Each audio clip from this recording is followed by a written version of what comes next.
You wanted him back. He's coming back. B.O.B. Bob Lutterer. And he reveals his Mount Rushmore after the conversation yesterday. Boy Green Daily starts now. I'm going to lose my gosh darn bananas. Boy Green Daily starts now. Zoinks! Boy Green fucking Daily, fucking Daily, fucking Daily. Let's go!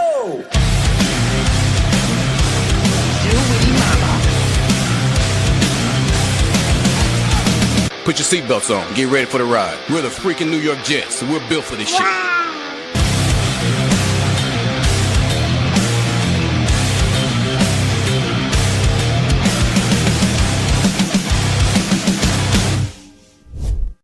Good morning, everybody. I'm Paul Eston Jr., a.k.a. Boy Green. I'm the New York Jets digital reporter for Heavy.com. Welcome to Boy Green Daily, a daily New York Jets video show, also available wherever you get your podcast. If you're watching on the YouTube, like the video, hit subscribe, baby. And I will do this before we get to our special guest today, is we have a very special contest happening here on the show. It is the biggest giveaway I've ever done in this show's history. Booyah, let's throw it up there on the big board. Do you want to go to the Jets-Cowboys game for dirt cheap? Well, I've got the giveaway for you. Jets-Cowboys, Week 5, Sunday, October 5th.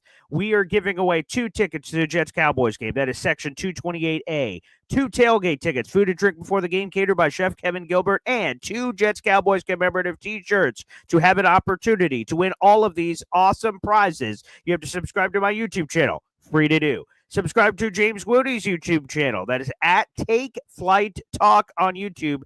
TAKEFLIGHTTALK on YouTube. Also free to do. And then submit a $20 raffle ticket. You can do it via PayPal. You can do it via Venmo. And we're going to allow it on YouTube as well. So if you send in a $20 super chat, that will also make you eligible. If you gift memberships or super chats throughout the month, I will be adding them up together, and cumulatively, you can get a raffle ticket. So all is on the table. It is a $600 value when you factor in the 2 tickets, the 2 tailgate tickets, and the 2 t-shirts. $600 value. You have a chance to win it for $20. You can't beat that. You are allowed to buy multiple raffle tickets, so I highly encourage that you do. And again, as long as you don't spend $600 in raffle tickets, you're still getting a deal, baby. So feel free to buy multiple raffle tickets to put yourself in the best possible place. If you do send your raffle ticket via PayPal or Venmo, please make sure that you write in the descriptor your first and last name and a good email to reach you at, and to say that this is indeed for the raffle.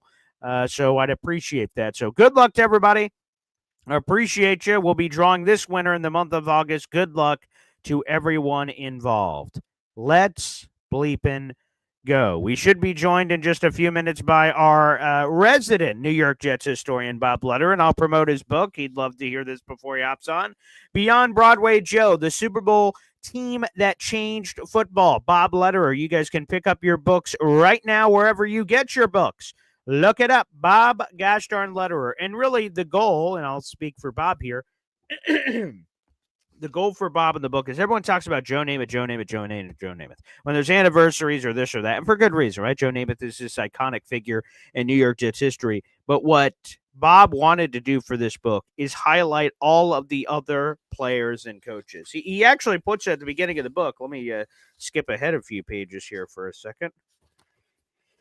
There is a shout out here in the book. Where is it? Is it the final page? I believe so. It's somewhere in here, where he gives a shout out to all of the members of the Jets, their team, their coaching staff, and everyone that came together. Yes, there it is. It's on the very first page beyond the title. Dedicated to all 56 players, coaches. Let me rephrase that. Dedicated to all 56 players, coaches, and owners of the 1968-1969 Super Bowl New York Jets. And this was a quote from Jim Richards, a special teamer, Super Bowl Jets. Quote, "We didn't have team chemistry because we were winning. We won because of the intangibles that come from team chemistry." There you go. That book, Beyond Broadway Joe, with our guy, Bob Lutterer. Easy says Boy Green with even more shameless self-promotion. Certainly for myself, but also for Bob's book. You bet your sweet buns. Also, for all you people out there in the audience that were saying, maybe a book bet here, there, or the other, Bob seemed intrigued. I didn't give him all the details, so we'll allow that to happen once the phone lines open up here in a little bit. We'll do that and allow you guys to ask questions to Bob whenever that comes here on the program. All right, so Bob is having a technical issue, so hang on tight, people. We'll play a quick hep song. The phone lines are not open. We're just going to play this quick hep song, and hopefully we'll be right back. Hang on tight, folks. Boy Green daily, Boy Green daily, Boy Green daily. Talking just football, man. Boy Green daily, Boy Green daily, Boy Green daily. The New York Jets Football Club. Wow. Offense, defense, special teams. Watch the Super Bowl season with Boy Green. J-E-T-S. Jets. Boy Green daily, Boy Green daily, Boy Green daily. You're talking Jets football, man. Boy Green daily, Boy Green daily, Boy Green daily. The New York Jets Football Club. Wow. Offense, defense, special teams. Watch the Super Bowl season with Boy Green. J-E-T-S. Jets. Thank you, Hep, for that song. I appreciate it. We should have Bob in here in just a moment. He had a technical issue on his side, so we should be able to correct that here momentarily. Looking forward to having B.O.B. on the show. And I said it before, I'll say it again. This is a show by the people, for the people. A lot of shows say that, but I don't know if a lot of shows deliver on that. I literally give you guys what you want. And you guys asked for this man, and he is coming back. It is B.O.B. It is Bob Lutterer. He is the author of this very book I have in front of me, Beyond Broadway Joe, the Super Bowl team that changed football. And we'll talk about that on the show today as well. And here he is, back today and weekly moving forward. Let's bring him in, Bob Lutterer, baby. What's up, Bob? Boom. This is my pride. Oh. Wow. This is that book. Okay. Signed by all living members of the Super Bowl team. Oh my goodness. What a piece of action there, Bob. That's a Jets keepsake if there ever was one. So if anybody wants to break into my house, my wife has no jewels. Oh. But that's what you would look for. Okay. Hey, by the way, completely unrelated, but where do you normally keep it in your house? In my living room. Okay, good. I just wanted to know, so I know exactly where not to go, because I don't plan on doing that, but yes. I also have a separate book that was signed chapter by chapter by the same guys. Really? Oh, Yeah. That's awesome. That's cool, especially with how the book reads for those who have not read it before. That's really neat. So, Bob, we will get to the callers, and they have a lot of questions about the book, and several people, to your suggestion, Badshaw, give a shout out to him. He bought the audio version of the book, so he's been listening to it. And then we've had several buy the physical book as they've been going through it. So we'll have some comments and things of that nature coming up there. Thank you. And Bob, let me ask you this, because this conversation came up yesterday on the show. We need a New York Jets Mount Rushmore from Bob Lutterer. Oh.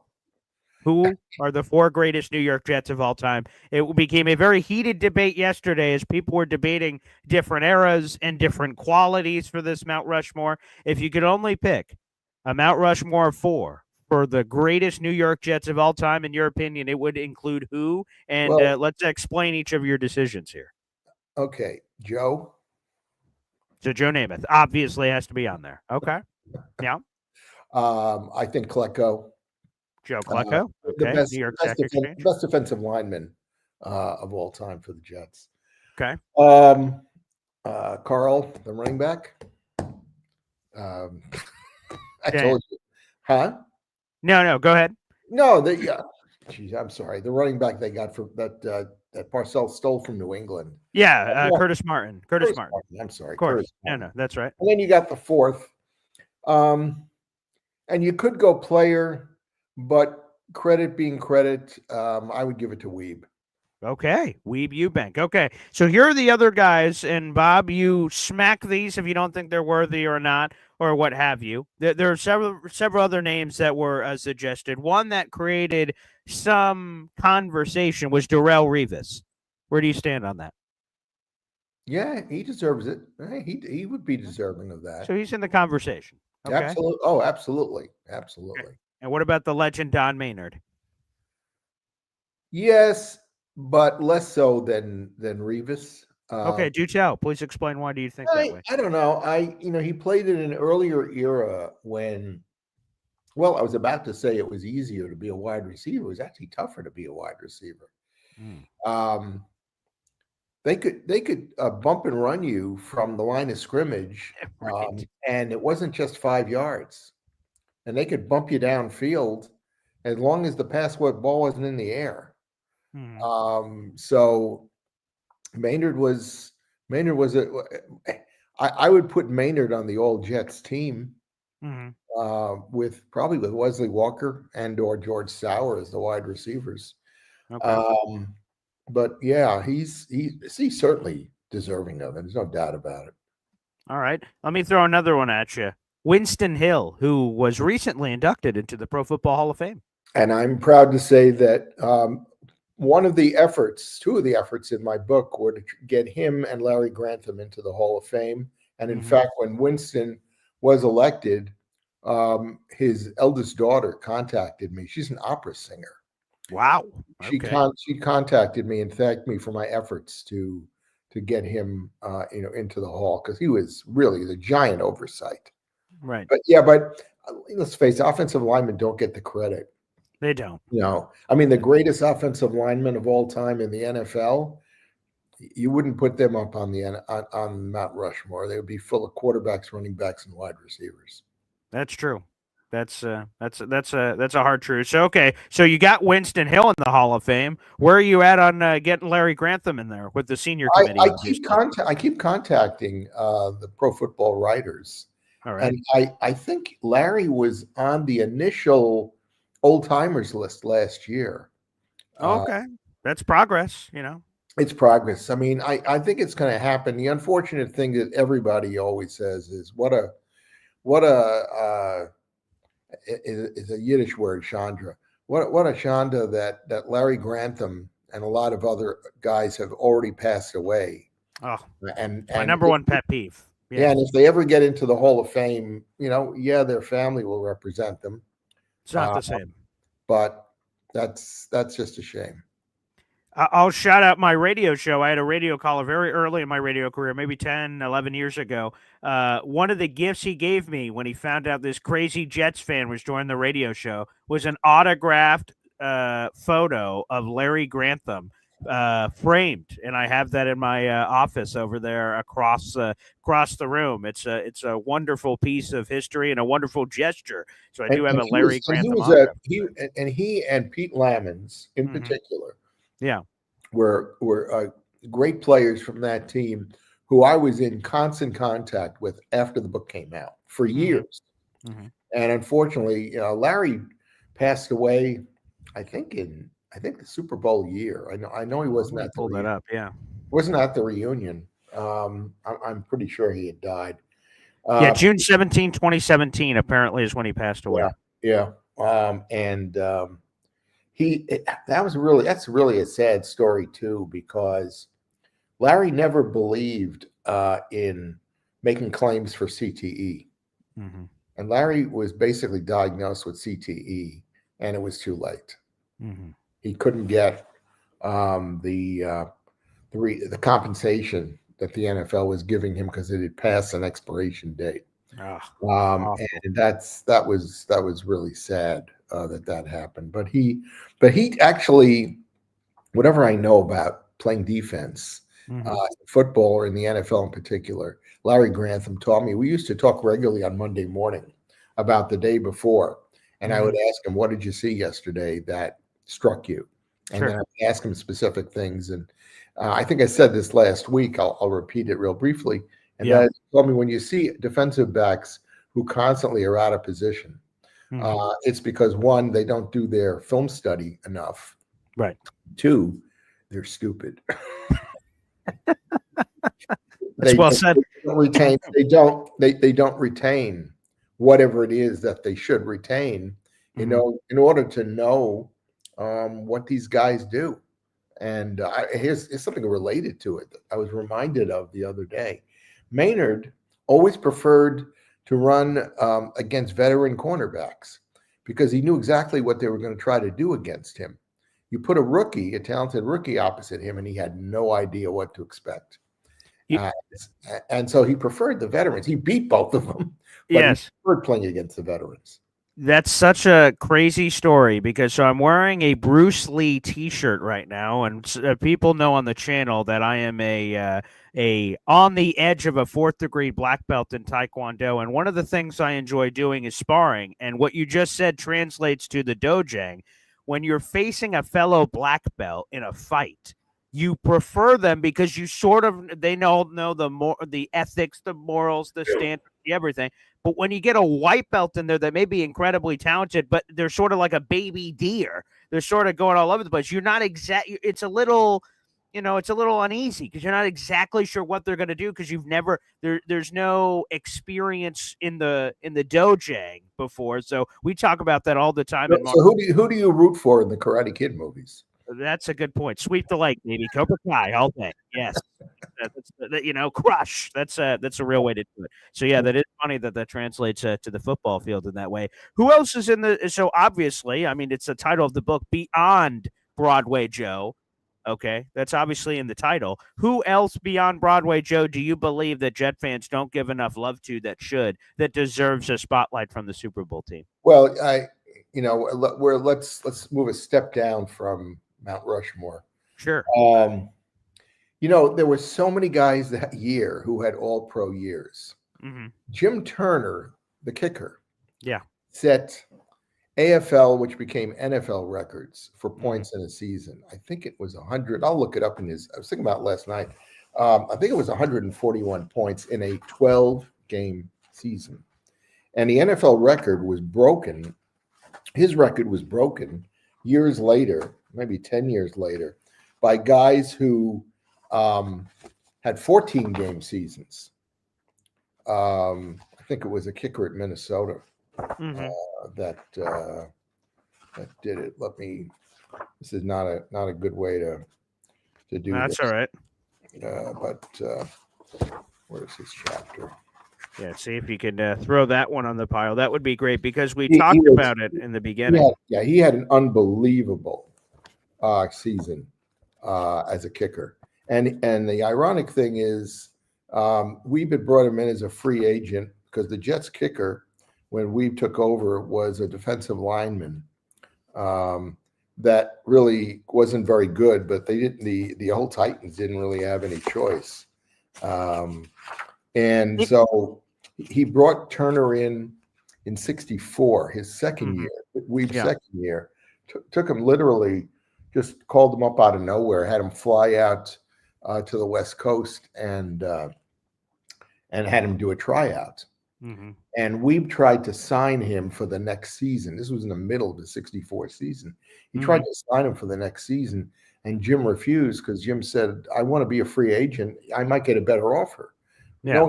Knowing Weeb, he was probably going to get a better offer from somebody. Weeb was very well known for being very, very cheap. Mm-hmm. And so he held out. He signed by the Jets for the next season. Okay. And he slowly made his mark. I mean, in those years, kickers who made 60% of their kickers were. Yeah, right. Conversion rate, acceptance rate among fans is a lot different back then than what it is now. Oh, yeah. I mean, he would have been booed off the field. But after he replaced Dick Guzman, who was the defensive lineman I mentioned before, and he came to camp, Jim Turner started, a very good career with the Jets. But he was good inside of 50 yards. Mm-hmm. Let me show you. I'm looking at some of these numbers. Between 40 and 49, he was only 32%. Wow. And 18% beyond 50. he was not great, but I think he should be in the hall in the honor roll around the ballpark. The Ring of Honor. Yes. The Ring of Honor, absolutely. And he was he got hurt in 67 training camp.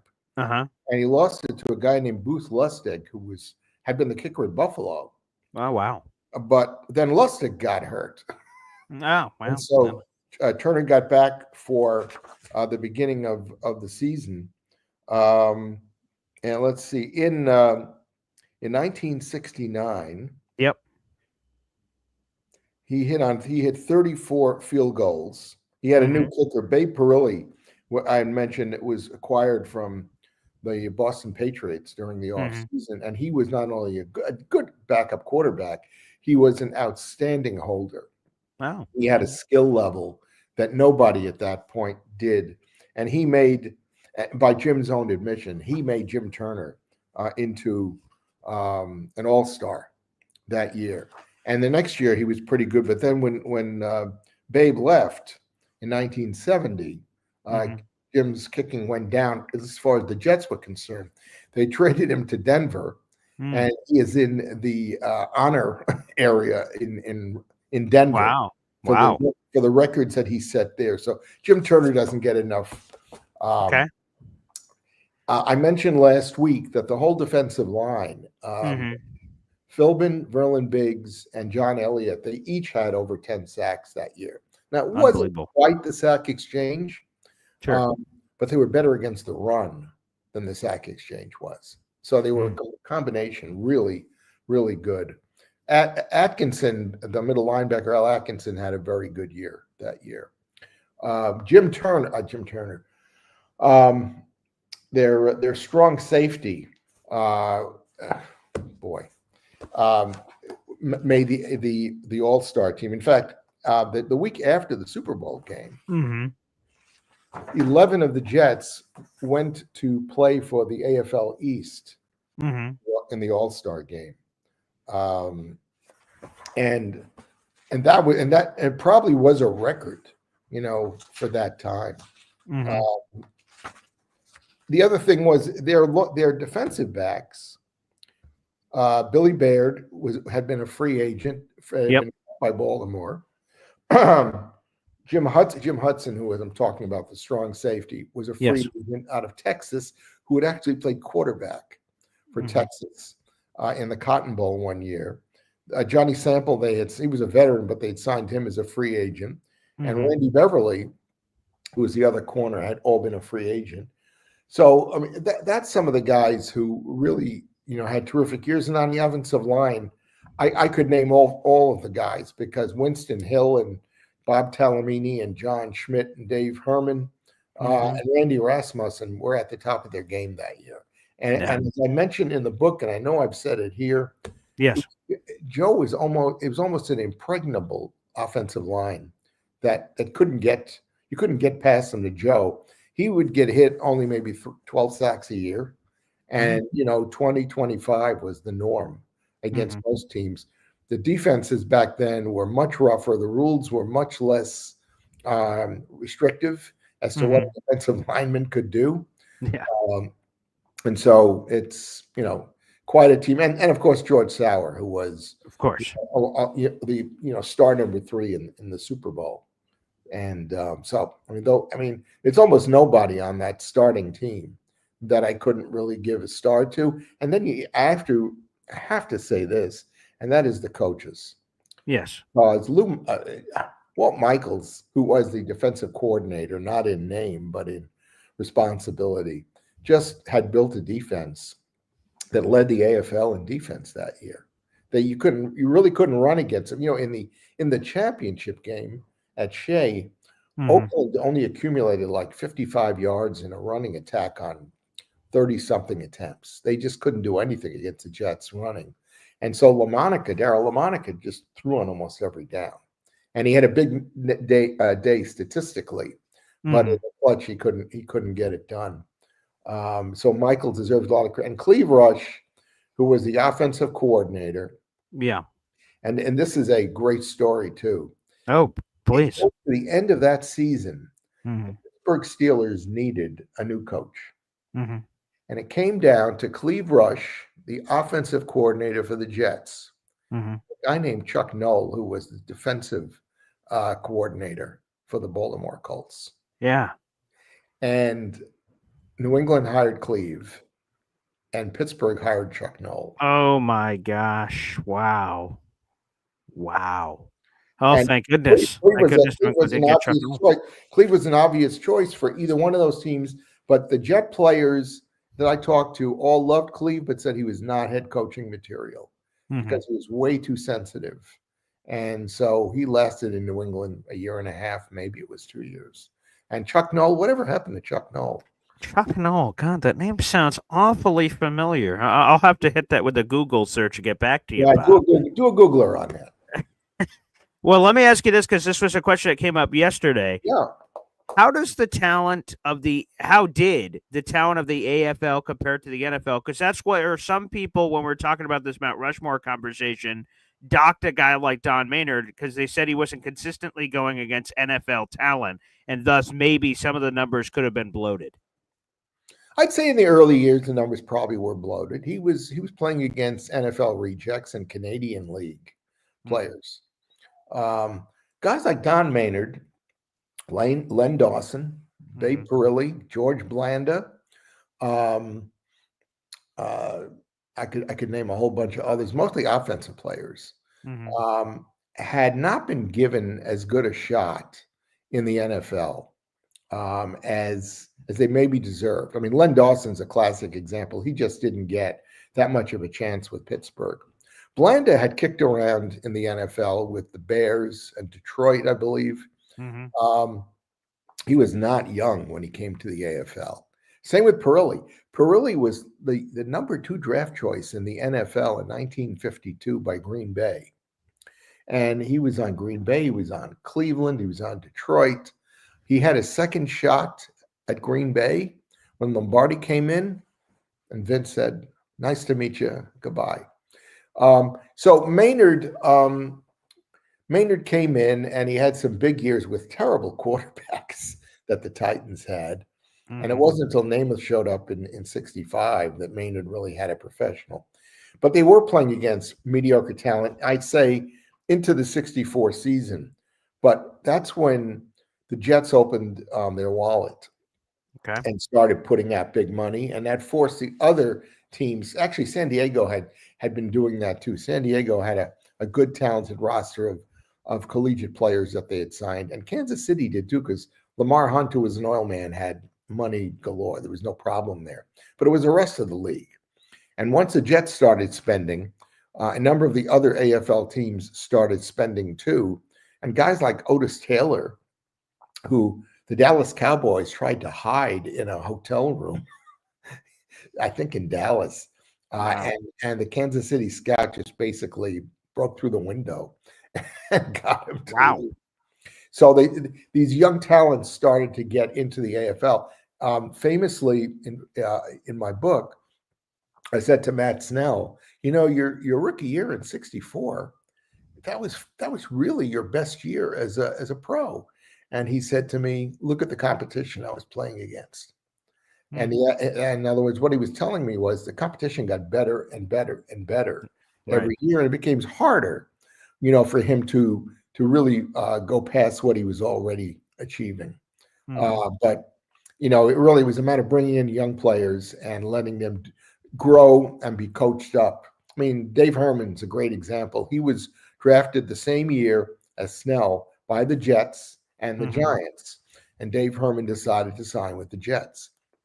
He immediately started, and Weeb, who was a master coach of offensive linemen, quarterbacks, kickers, defensive linemen, took him under, his wing.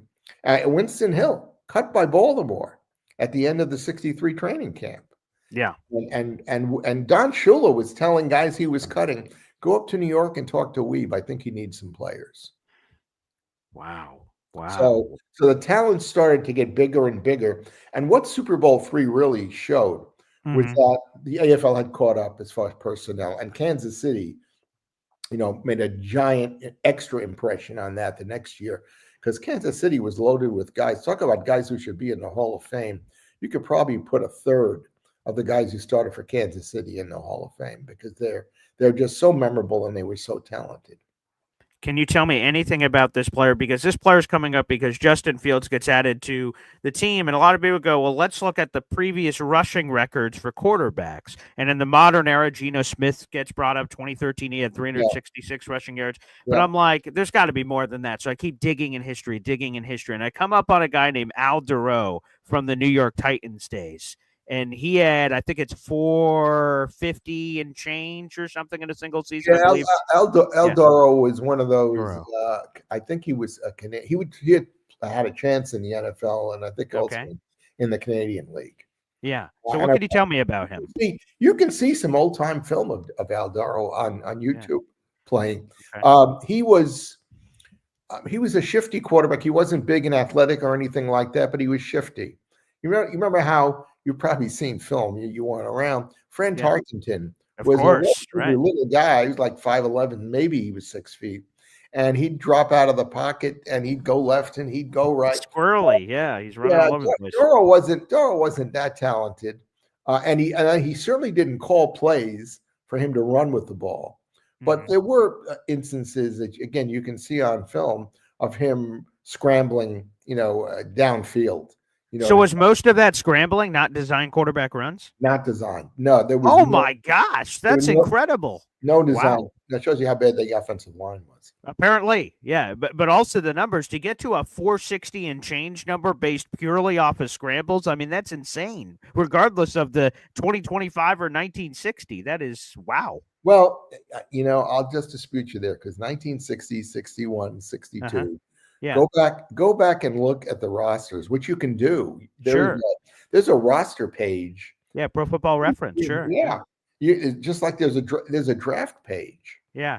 The guys the Titans drafted in the fall of 62, of which they offered none of them any money.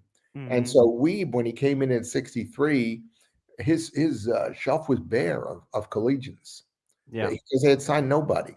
They didn't even get free agents. He was just working with Titans players and guys who had been cut, by NFL teams. So you can see now.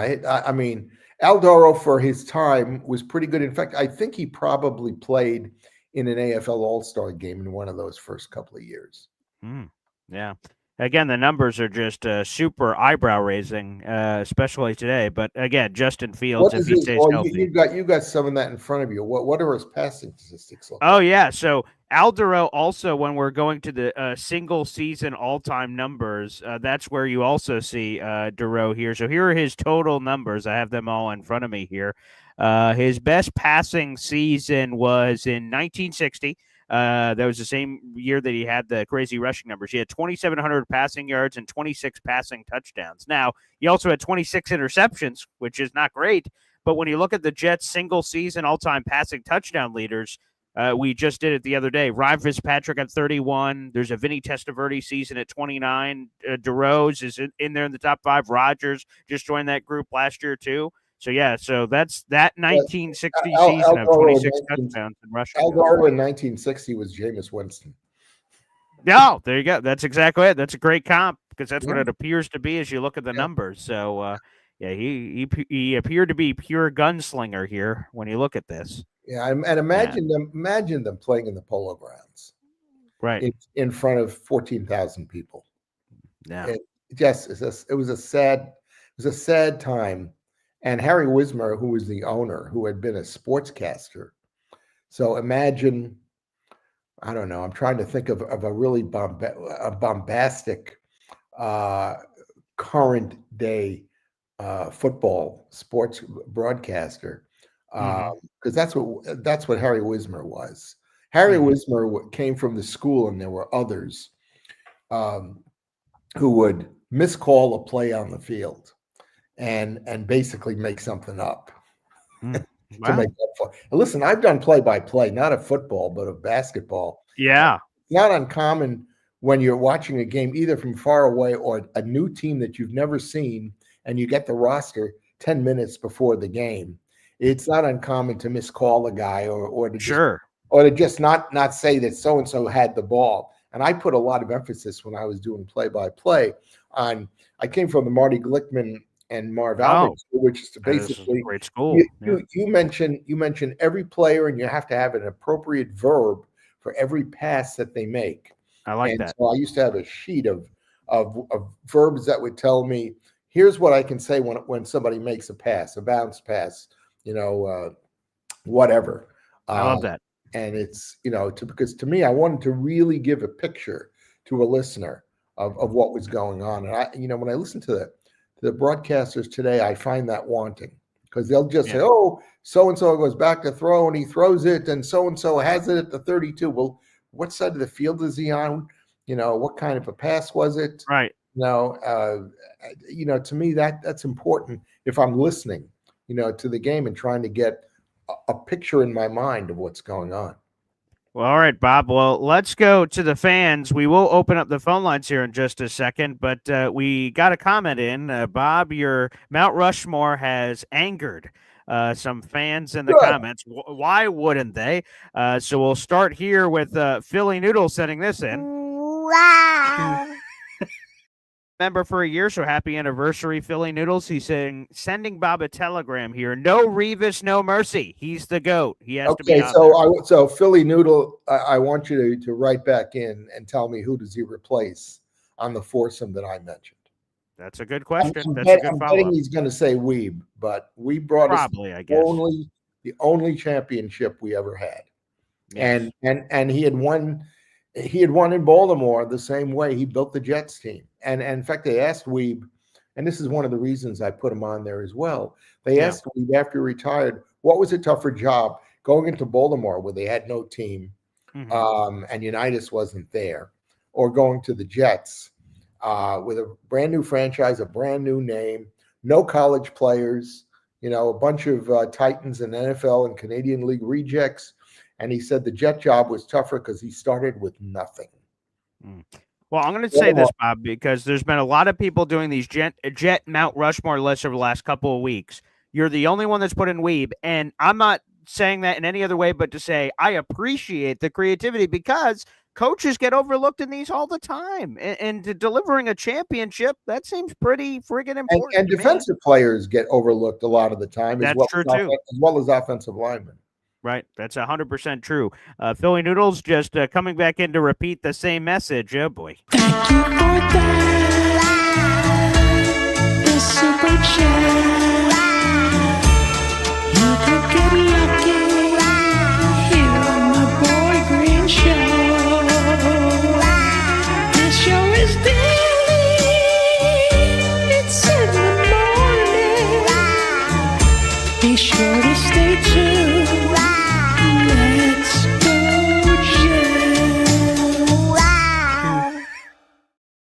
You heard the call from Bob. You must take out somebody. Who are you taking out, Billy? Who do you want to kick off?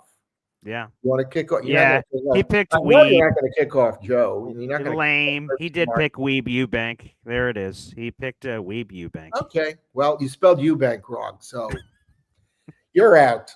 You're out, buddy. All right, let's do this. I love it. Let's go to the phone lines. All right, and let's see how people play nice. Plus, a potential book bet. Oh, boy, this is going to be interesting. The phone lines are open next after this. Boy Green Daily, Boy Green Daily, Boy Green Daily. Talking Jets football, man. Boy Green Daily, Boy Green Daily, Boy Green Daily. New York Jets Football Club. Offense, defense, special teams, watch Jets football with Boy Green. J-E-T-S, Jets. Let's go.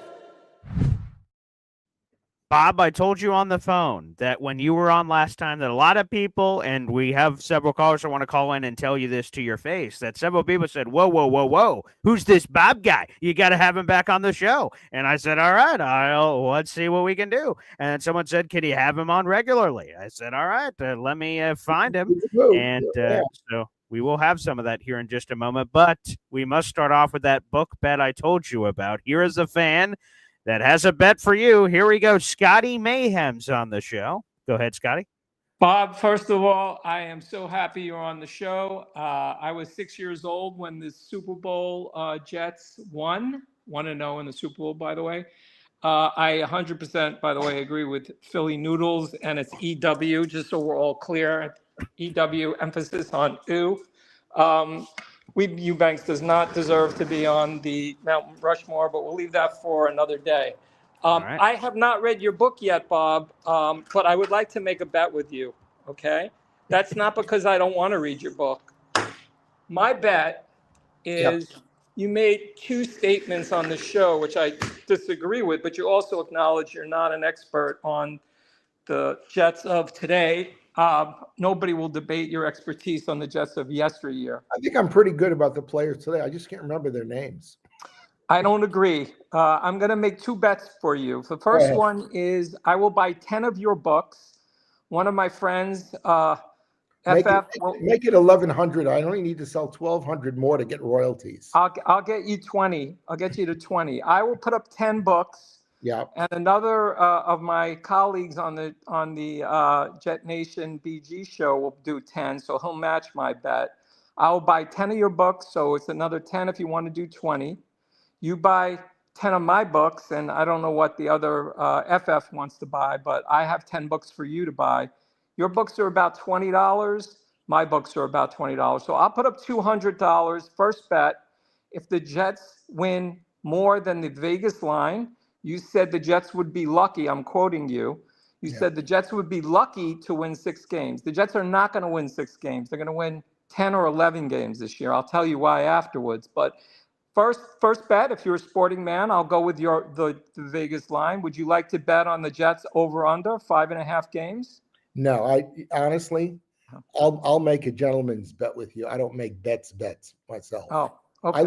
I'll tell you why. I learned a long time ago. I'm really good at that and the opposite.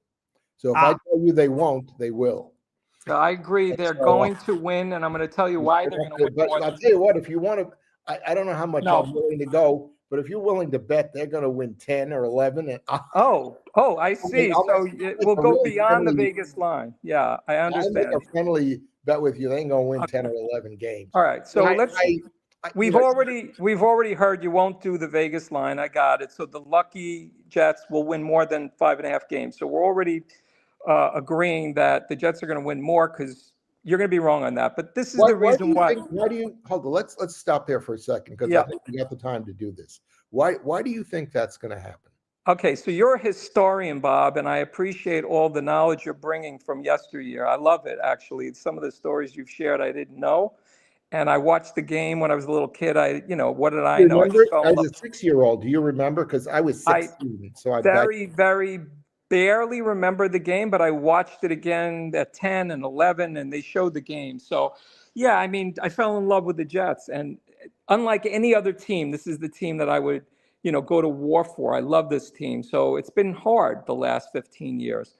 But let me tell you why they're going to be a playoff team this year. And it's based on everything that you've been doing for Jet Nation, which is sharing knowledge. Take a look at 7 out of the 8 teams that made the playoffs last year, Bob. They all had top offensive line, the top offensive line. The only team that didn't make the playoffs with the top offensive line is Carolina, okay, which there's many reasons why Carolina is trash, but they did have a top offensive line. Only team that didn't make the playoffs. The Jets have upgraded markedly on their coaching. They had the worst coaching staff in football, not even close. The same mistakes that were made the past 3 years were made last year with the stupid mental mistakes, with the penalties and the coddling of players, and then they basically got rid of their head coach and everything went to hell in a handbasket. That is not happening under AG's watch. The Jets coaching and the Jets O-line are going to be the reasons why the Jets win way more than 6 games. A lot of the people on this channel agree with you. They are going to be in for a very happy awakening. The Jets are going to win often and ugly. So here's bet number 2. Hold on. I'll stop you there. What do you mean by ugly? They're going to win games because of coaching, because of game management. They have a much better game manager, Justin Fields is light years better than Mark Sanchez. It's not close. They're going to win on defense, and they're going to win on running, and they're going to win on one-read offense. Justin Fields is not an elite processor, but he showed what he's capable of at Ohio State. And with the right coaching, they're going to win games ugly every single week. You will see it, and then we can talk again. But here's my second bet. You said my quarterback is trash. That's basically what you said. So I will give you a second bet, and you can take a look at the same line, Vegas line. 2,700 yards, I'll go over, and I'll go over the 27 cumulative touchdowns. Second bet, 10. Both of those, real quick, would be career highs. Justin Fields has never topped either of those figures. But not much of a career high. He had something like that with the Bears. He didn't reach those numbers. Justin Fields is a very nice guy from everything I've read. But I'm telling you, he holds on to the ball too long. He only looks at one receiver. He doesn't know how to do the reads from the first to the second to the third. In fact, that was something I concluded watching. It was the Citrus Bowl or the Orange Bowl or whatever that he played in as a rookie, as a senior in college.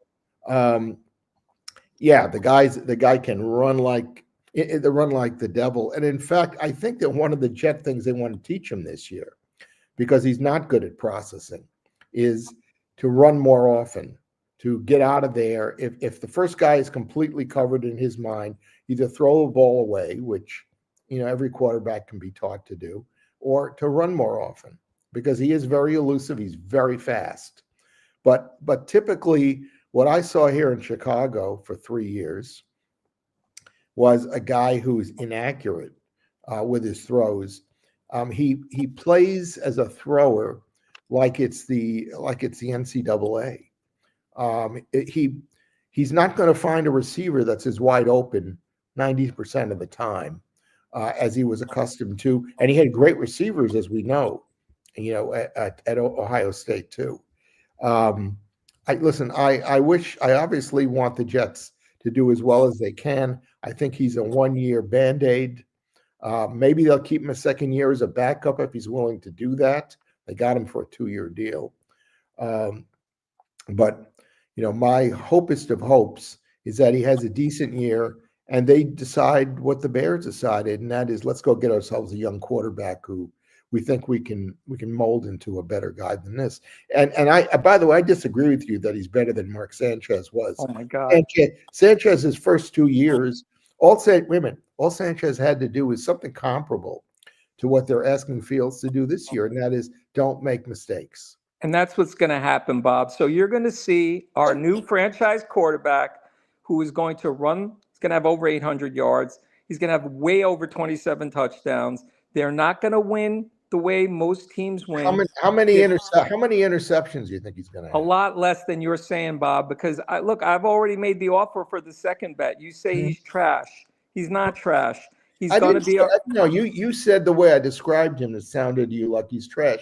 He's not trash. But are you a baseball fan too? I am a baseball fan, Bob. Well, in Major League Baseball, you have AAA and you have the major leagues, but you also have some guys who describe as 4A players. They're better than AAA, but they're not quite up to NFL, to the MLB, caliber to be a really good, reliable player. Right. And everything you're talking about is Geno Smith and Sam Darnold, who are the 4A players that are now considered to be better than average quarterbacks. And you had a situation with Justin Fields where he had no offensive line, he had trash coaching, and he's improved every single year. Take a look at his statistics. There's no debate about that, Bob. Just take a look at what he's done each year. He's going to be better this year. He's not going to throw the number of interceptions you're alluding to. He's going to throw the ball away. And yes, he's going to run. There's nothing wrong with that. If he runs for 1,000 yards and he gets 12 touchdowns running, we're all great with that. What I'm saying to you is they're going to win often and they're going to win ugly. And he's going to be a game manager this year. Mm-hmm. That doesn't mean that he can't continue to grow and get better next year. And he will be with the Jets for 2 years. It was an amazing they got the best quarterback that they could get in the offseason for the Jets. Agreed. There's I no agree. doubt about that. I agree. But winning, what you just described, winning often and winning ugly, is, as you are correctly saying, what teams that didn't make the playoffs by a long shot the year before inevitably experience when they do make the playoffs. And that's when you got a 4 or 5 win team that suddenly wins 9 and gets into the playoffs. And they don't win convincingly week by week, but they do just enough, to get some W's on the board. So, And Bob, yeah. you mentioned that perhaps you don't want to do the 5.5 on the Vegas line. What would be a number that you'd be comfortable with if there's a bet to be had here between you and Scotty? Well, again, I don't do bets. Gentleman's bet, right? If you want to do a gentleman's bet, I would bet you they don't win more than 6 games. They're going to win more than 6. So Okay, I don't know then what a that's a bet. gentleman's bet. If you don't put anything on the bet, it's not worth it. You want to do one? Isn't that the Bob? same thing, or is that a better word? Like, what is the gentleman's bet? You clarify to me, Bob. What's the difference between a gentleman's bet and a regular bet? It's just do one book. A bet on the air about who's going to be right, Bob. who's going to be right. $20, one book. I don't do bets. Okay, great. How about for your Justin Fields take, Bob? Would you like to put a gentleman's bet on that as well? Yeah, sure. Great. Yeah, here are the numbers, by the way, because Bob said this, so I want to clarify. So Justin Fields' career numbers, he said that he's seen it in Chicago. The most total touchdowns Justin Fields has ever had in a season was 2022. He had 25 total touchdowns. Right. I said 27. What's his best year as far as yards go, Paul? I've got that one. That was not in the same year as 2022. As a matter of fact, there was 2023 at 2,500 yards. That was the most passing yards he's ever had. That's not inconceivable, and he didn't have much of a wide receiver core there. Yes, but what I would say, I'm giving credit to. Yeah, giving credit to what Scotty's saying is both of those happening in the same year is what Scotty's saying, which that did not happen in Chicago. Both of these are separate years. He's saying both of these will be eclipsed in the same season in which 2025 hits. What I would also tell you is going to hold him back is, and we had this argument with one of the other callers last week. Indy Jets. They don't have a second They don't have a second wide receiver to basically take the defense off of, the Jets' really only good wide receiver. And you can talk about throwing to tight ends, and unless you get the world's greatest tight end, I mean, they've got a third-year player from Michigan who basically is, he's been a serviceable body, and he had a reputation at Michigan of making catches. And the kid they draft in the second round has talent. Mason Taylor and Jeremy Ruckert are going to catch plenty of balls this year. Well, but I agree with you. I agree with you on the wide receiver. I'm hoping that they sign. Do you really expect they're going to find somebody between now and the beginning? I do. I wrote to, as BG can allude to, I've already written to Keenan Allen, who would be the perfect fit for us as a second wide receiver. I'm not on. You don't like Keenan Allen, Bob? Well, he was in Chicago. So actually, real quick, Bob, give us the Keenan Allen take. Yeah, you were in Chicago. Okay, what did you think of him? Not very much. Neither did the Bears. But good. I'm cutting you off. Good. Listen, Keenan Allen would be Garrett Wilson's the number one. They don't need DJ Moore, which a lot of people want us to trade for. We don't need 2 number ones. You won't get DJ Moore. And we don't want him because he's making $27 million and Garrett Wilson's about to get paid. So we don't need DJ Moore. We need a Keenan Allen, gray beard, 700 to 800 yards. He's the perfect guy for us. I believe he's going to come to the Jets. I'm crossing my fingers that it's not Amari Cooper because Amari Cooper is shot. But look, even if they don't, they have a committee. They have Josh Reynolds, who's going to get 30 to 40, receptions. They've got the guy from Green Bay, who I hope they trade. They have a committee of wide receivers. Tyler Johnson, some are saying, is going to do well. The tight ends are going to be the number 2 wide receivers on this team. But Bob, look, I would do one book with you. That's $20. I'll buy your book. I'll read your book. That's very kind of you, and it sounds like a very lucrative. Yeah, you get $20. By the way, I think I disagree with you.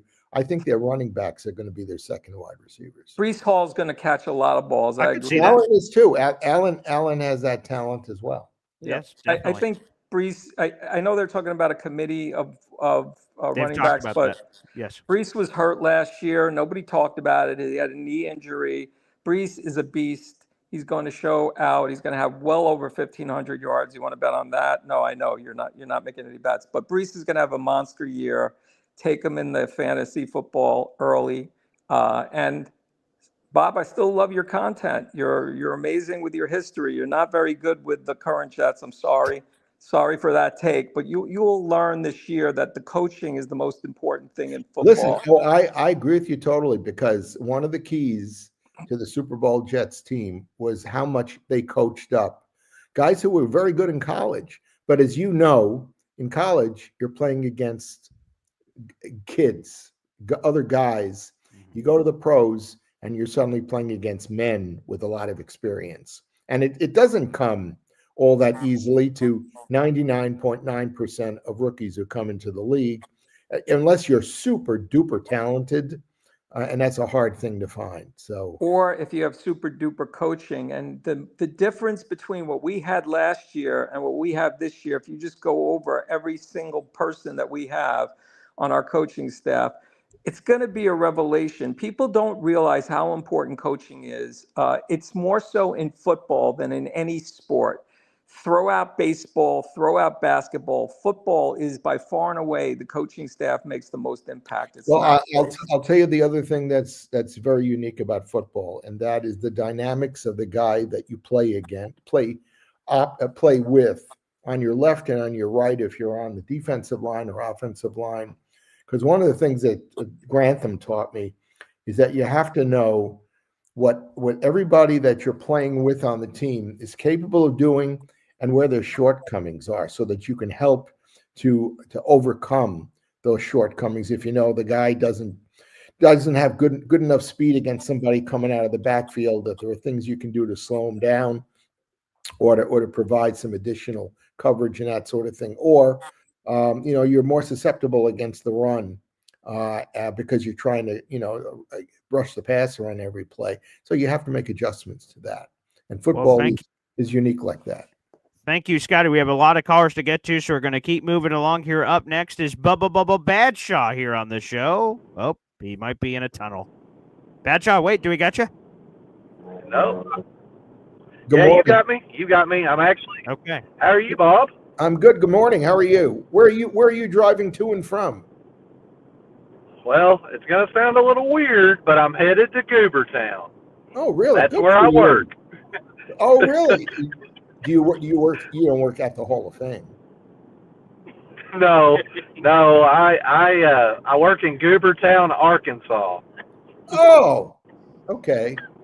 Then I don't know where Cooperstown, Arkansas is. Wow, Bob, I was hoping.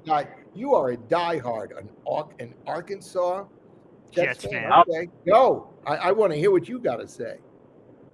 Well, I was actually one of the people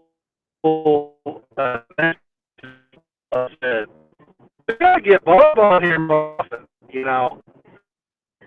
Me and Paul are about the same age, so obviously I never got to see any Super Bowl III. Yeah. Brandon, 1 second. Your call broke up there, so Bob didn't hear you. You said you were one of the ones, and then you cut out. So just repeat yourself. Go ahead, please.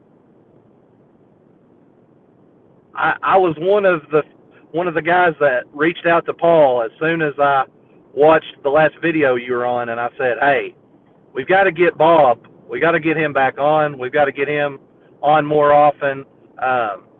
Me and Paul are about the same age, so I obviously never got to see anything of Super Bowl III. You can go on YouTube and watch the whole game. Yeah, and I mean I've seen it, but I mean as for really getting to know the players and whatnot, and nowadays I can get on Twitter, Facebook, and I can find out what songs these players are listening to while they're walking up to training camp. I don't know that stuff about Don Maynard. I don't know that stuff, about Winston Hill or Curly Johnson, the kicker. I don't the punter, the kicker, the O line. So I really enjoyed, because I was hoping you were going to ask me, Brandon, did you buy my book? Because I've got your audio book and I've been listening to it. Oh, really? So, What do you? You know what? He mispronounces only a couple of players' names, but what do you think of the audiobook? I thought it was really good. It was kind of interesting because when it came to the I guess there's a page where it's just the roster. And Oh, really? He read that? He read that? Oh my God! So I sat there for like 10 minutes, and it's like alphabetical order. It's like. Hey, buy the soft cover copy. It's very cheap, and you'll have a keepsake. Yes, I'll definitely do that. The reason I went with the audio book is I listen a lot while I'm at work. Great. So, good. But there was a lot of interesting things that I've learned, and I kind of forget about. I think you were talking about Curly Johnson being under Sammy Ball at one point.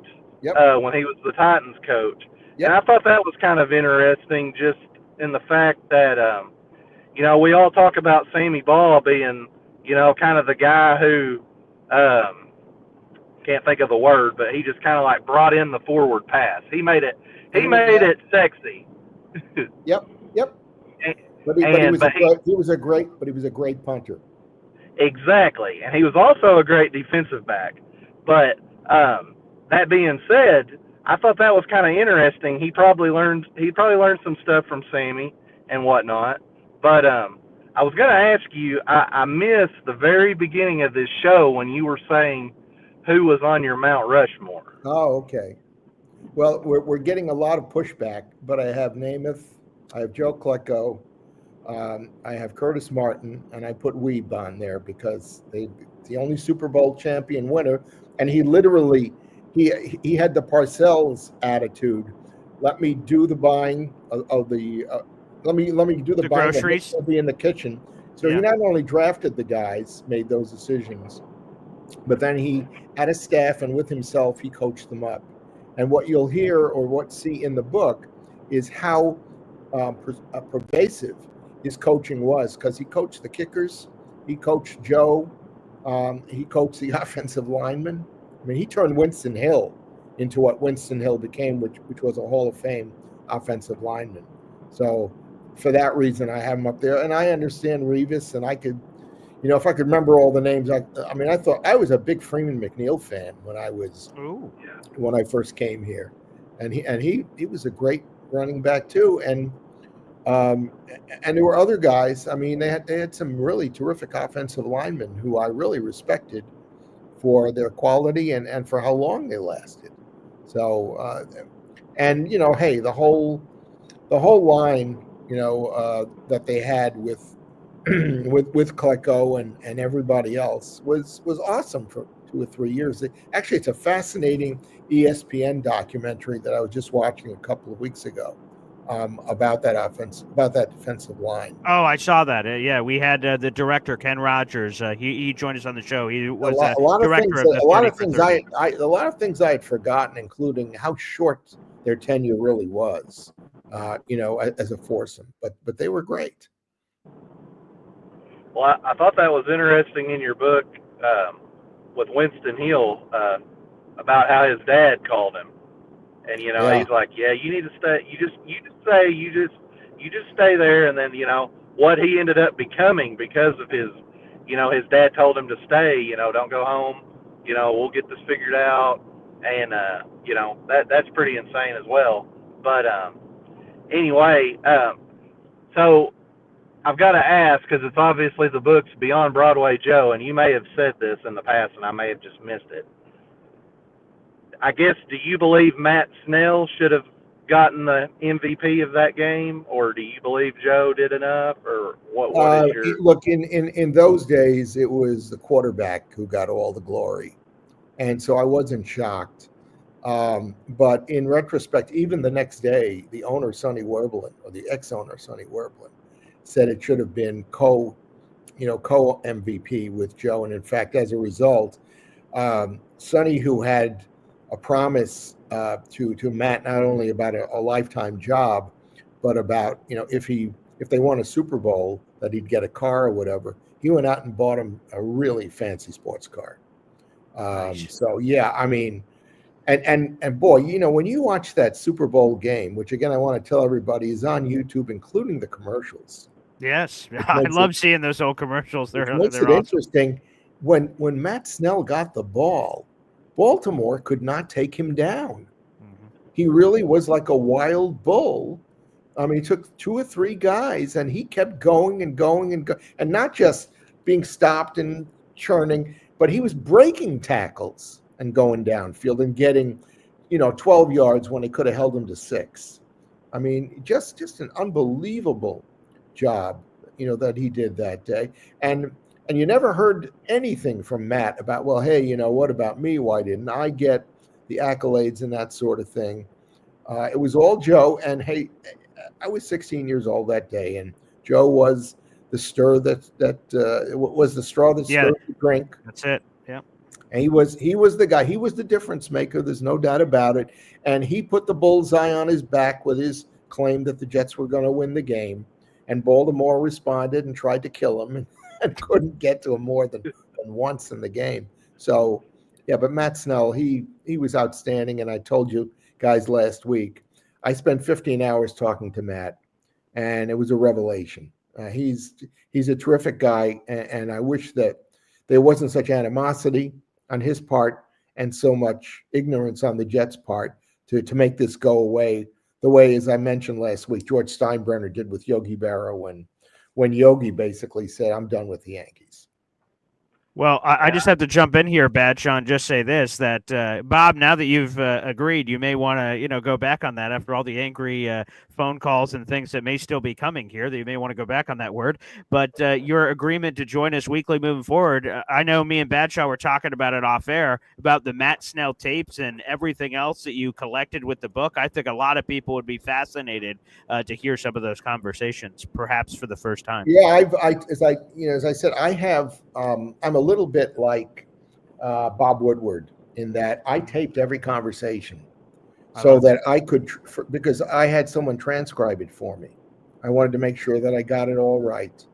The only problem with some of the audio is I'm so busy laughing at some of the stories that they're telling me that it may ruin a little bit of the sound quality.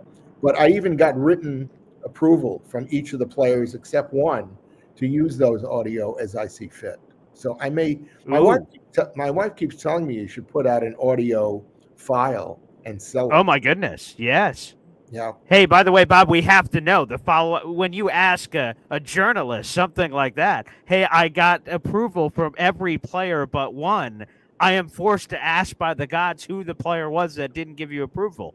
Randy Rasmussen, because his best friend was a lawyer. Well, there you go. He was too informed. I don't know what that meant, because I said, Randy, I'm not going to do something nefarious with this. Of course. And he said, well, but I would want to know and want to give you approval as to, what you were going to do with it. So, if I do what's been suggested, and you think that's a great idea, so maybe I should really take a serious look at it. Yes. But what am I going to do it for the 60th anniversary? Do I wait until the last one passes away? Probably not. And then say, okay, I've got all this great material that went into the book. Yeah. It's to me, it's a treasure. And I'll say this. Yes. It's hard for it not to come across as taking a slap at Joe. But Joe's last book was really, in my mind, so questionable because is this My Life in 4 Quarters book? Yeah. I got one of my friends, the guy who provided me with all the Jet memorabilia and Weeb Eubank stuff and such. He went to Joe's public session when he introduced the book, and he got me a copy, and it's signed by Joe. It's the only signed copy from Joe of anything. But Joe just seems to have forgotten what happened in some of the things in that book. And I was amazed at that. I mean, I have, like, for instance, he tells the story about the night, the morning after he predicted they were going to win the Super Bowl.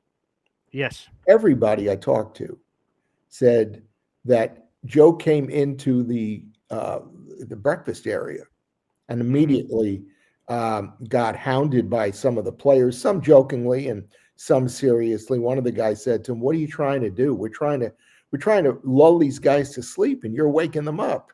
Creating headlines, right? And Weeb came in. He called him Joseph. Joseph, what did you do last night? Because they all were reading the Miami. Yeah, Herald. sure. And in Joe's new book, he says, "Oh, that all happened on the playing field the next day," and he tells it quite differently. And I just looked and I said, "What is this? What's going on? Why is he changing the story?" And there were several other instances in his book. So I really lost, respect for Joe, but he doesn't care about me and couldn't care less. So anyway. But yes, for your audio, I'll help you in any way that I can, because I think getting that out will give a boost to the book to make it, re-alive again. Obviously, what do you think of that idea, Badshaw? Yeah. Oh, I love that idea. Yeah, me and him have been we've been talking about it off air, so I would love for y'all to get that together. Okay. Definitely would be looking forward to that. And I think, and it's not just me. I'm not the only one. There's plenty of other people in the group that want to hear all that. So, see, what makes me feel good is that because you are of that certain age that seems to have lost any real interest in that game or in that team, because it was almost 60 years ago. And I think that's unfortunate, because that's the legacy of the franchise. Of course. Whether the current ownership wants to accept that or buy it or not, and they seem not to, that's really what this history of this franchise is. And they should be doing everything they can to basically clean up the mess, because as I said in one of the last pages of the book, they have the worst record of any of the AFL teams that went into the NFL that year. Since the merger, and that's correct, right? That's horrible. So anyway, not good. Yeah, but yes, we'll try to see if we can make that happen, Bob, because so many fans would be open to it. We could try to find a way to play some of that on the show. It would be great for all the fans to get a listen to it. So we'll work behind the scenes, Bob, and we'll help in any way that we can to make that a reality. Hey, I've got I'll get off here. I know there's other people, but yes. I had two little questions I wanted to ask, sure. And I'll get off and you can answer them after I get off. But one being, I want to hear what y'all are doing for the 4th to celebrate the 4th tomorrow. Yes. And the second question, Bob, as for me and Paul, we've never experienced a Super Bowl win. Can you explain what you felt that day? When they won it all, you said you were 16 years old. The closest thing me and Paul have to that is probably New York beating New England in 2011. That's the closest we have. So can you walk us through that amazing day? Well, thanks for the call, Badshaw. Thank you. Wow. I remember tingling as I was watching the game that day as they were winning. They were winning in the first quarter. They were winning in the second quarter. They extended their lead in the third quarter. They extended it again in the fourth quarter. And I just saying, holy, you know what? They're going to win this game. This is unbelievable. Because as big a Jet fan as I was, I had my doubts about some of the players. And I thought that Randy Beverly was easy for the pickings. He was the right cornerback. And he had 2 interceptions that day.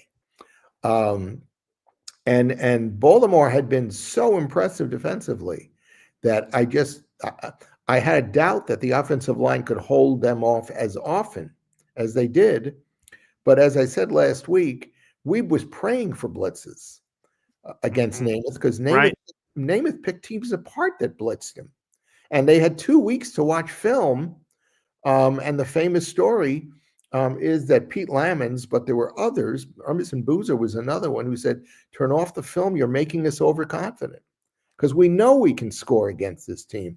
And in fact, we came in the first time that he sat down, with the film to go over it with the guys and said, hey, listen, Cleve and the rest of the coach have been watching this. And if we can't throw against these guys, we should just hang it up. We can do it. Lance Allworth, who I interviewed for the book, said to me, "Oh my goodness, yes. I think the Jets went into a shell. They were so busy trying to protect the lead and make sure they didn't make a mistake." He said, "If it had been me, I would have gone to Joe if he was on my team and said, Joe, let's bust this thing open. Yeah, let's give it to him." So, the other famous story, Lenny Dawson was sitting in the stands and he was surrounded by NFL guys. And as the game was going on, he kept looking at them and said, "So what do you think of the AFL now?" And next year, of course, he had his chance and he did a great job. But as I was watching a game and becoming so and so more and more aware they were going to win. yes. But it was the euphoria for the next week, because as I mentioned, I went back to school. I went to Stuyvesant High School in Manhattan, and I had to travel in from Queens every day. So I had an hour and 25-minute commute or whatever. And all my friends who I hung out with, and we talked football all the time, they came up to me. They were all Giant fans. And they all said, "Hey, congratulations. Your guys won, and they deserve to win yesterday. They just outplayed the Colts." And you can imagine as a kid how great that feels. Because today, if that happened, they would say, you were lucky. I mean, that's what the NFL owners said. You were lucky. If you paid 99 more times, you wouldn't win one of those games. Well, I just know what's going to happen before I kick the bucket. The Jets are going to win the Super Bowl, and that feeling is going to be insane. We have a ton of more callers, plenty more callers, so we'll continue the train here. Up next, Johnny Boy, who's been waiting patiently. Johnny, good morning, sir, and you're on mute just before you start. Morning, BG. Morning. Hey, Bob. Johnny, good morning. How are you guys? We're Excellent, good. thank Hope you are too. Doing really well. It's my daughter's birthday today. Her first birthday. Happy birthday. What's her name? Addison. Addison. Great. Oh, yes. name. Happy birthday. Happy Yes. birthday. So, Bob's had a few questions, and I kind of wanted to touch base on a little bit what Scotty said. I love a lot of the things that Scotty does say, but DJ Moore or Keenan Allen, I'm taking DJ Moore. Oh, every day. They would never. They'll never get DJ Moore from the Bears. He's integral to their offense here, and They got a couple of receivers, right? Luther Burden, Roma Dunce. They can afford to give up DJ Moore, right, Bob? Luther Burden, from everything I read pre-draft, was so overrated that I was really surprised. I was wondering who was going to draft him, and he just didn't do anything his last year in college. So maybe he's going to turn out, and maybe he'll be like Dan Marino and had a very, very unexciting Long draft night. year. That's true. Yeah, you never know. 100%. But I love when you say that. Who is going to draft him? Bears. Apparently, they're the ones that are going to draft him. But go ahead, Johnny. So, Bob, I had a question, right, in regards to Joe Namath and Don Maynard, right, because you've watched both of them play. Yeah. So I wanted to ask, because, I think what that offense was pretty high-flying back in those days. Put them in this era. Do you believe that Joe Namath would be successful in the sense in an offense or in the NFL that kind of protects now more of a quarterback? And Don Maynard as well for wide receivers. Do you think that they would be a lot better or worse? Because I know you did state Joe Namath's issue was his he wasn't really good being on target. That wasn't. It's a very complex answer, but it's an interesting answer I can give you. He had two bad knees. He couldn't move. I don't know how well he would survive in the NFL today, because I think the pass rush is stronger and faster. They don't. In those days, the Jets kept both of their running backs, Snell and Boozer and Bill Mathis. All three of them were really good blockers. And watch just clips of the Super Bowl game or anything else you can see, and look at all the running back blocking that Namath had every time he went back to throw anything more than a quick hitter. They don't do that anymore. They don't even have two running backs anymore. which I think is a big mistake. And they do it because they want to have a more wide open offense. But I think you can get running backs who are both effective. And I like what the Jets are trying to do now with speed and quickness in one back and power in Allen in another back. That to me, is akin. It's not the same as Boozer and Snell, but it's close. But even then, they're not going to use them at the same time most of the time. And I think they should. But Namath would be much more of a target now. And he was a target then. But here's the big difference. Back then, there was an unwritten rule. You don't hit Joe below the waist. Because the league, the AFL knew he was their limitless credit card. He was the guy that was getting all the headlines and lifting the league publicity-wise and was a great player. And today, how many great players are there? It's not the same thing. There were no other great young quarterbacks in the American Football League, and certainly nothing like Namath, even in the NFL back then. So it was a different time. And I'm not saying that Joe didn't get hurt. He did. He had busted ribs when he played Denver.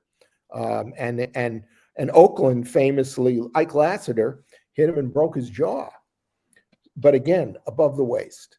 Because they knew if they nailed him on either of his legs, it might be the end of his career. Yet when the Jets, and all this stuff is in the book, but when the Jets brought Namath in for his first press conference, the doctor for the team physician, the Jets hadn't even looked at his knees yet, and the team physician took him into the men's room and sat him down and looked at his two knees. And he went back to Weeb and Sonny Werble and he said, you might want to get yourself a second quarterback because I don't know how long he's going to last. Wow. And Namath had one more thing. Namath had a number of operations as a Jet quarterback, and he always bounced back. But, he just was a question mark every year because of the condition of his knees. So that's what I was going to ask. So with modern medicine and the way it is now and technology and how advanced it is compared to what it was back then, you think that would have been? That's a great, you know what, Johnny, I give you a lot of credit. That's a great point. I don't know. I mean, Boozer had experimental surgery on his knee, and it was the first of many, well-executed operations for knee injuries like he had until that point. When you had a knee injury like that, you were done. In fact, Boozer was told, get ready to go back and become a teacher. Jesus. All right. And what do you think about Don? You think Don would have been able to? Oh, Maynard would thrive in any era, and now especially because the rules are so much in favor of the wide receiver. You can't hit him beyond 5 yards. Maynard had sprinter speed back then, not akin to what they do now, but he was a track and field guy, and he was fast, and he was elusive, and he was very thin, but he was tough as nails. He took a lot of hits and just came back, ready for the next pass. My pops always said that he looked like he was just gliding on air on how fast he was in his stride. I tell you what, Baltimore had not one guy the whole season against the Colts had gotten beyond their defensive backs, on a fly pattern, because they had this so-called impregnable, deep defense. And in the first quarter, Maynard had a bit of a problem, with his knee, and they kept it quiet, but everybody knew that he wasn't 100%, and he beat their defensive backs the first time he went deep.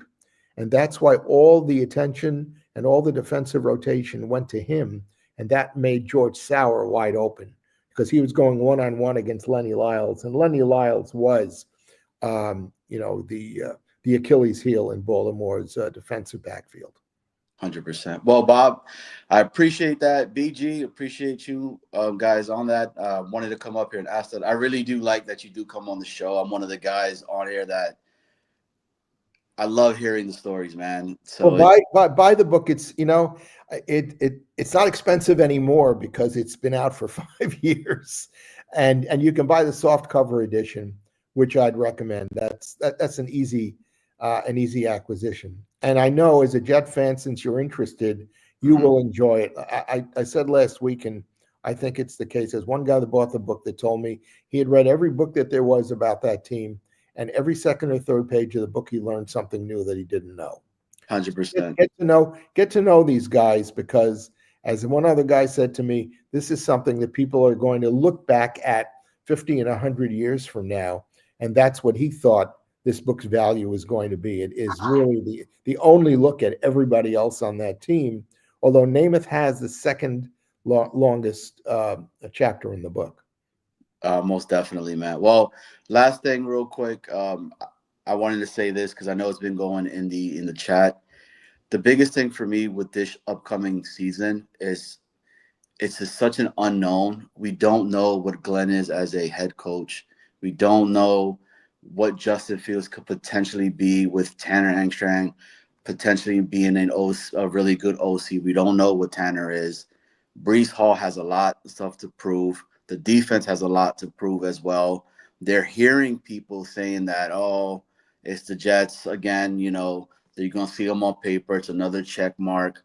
There's a lot of things they have to prove. It's the only reason why I feel like I can be a little bit optimistic in regards of the season itself, because it's unknown.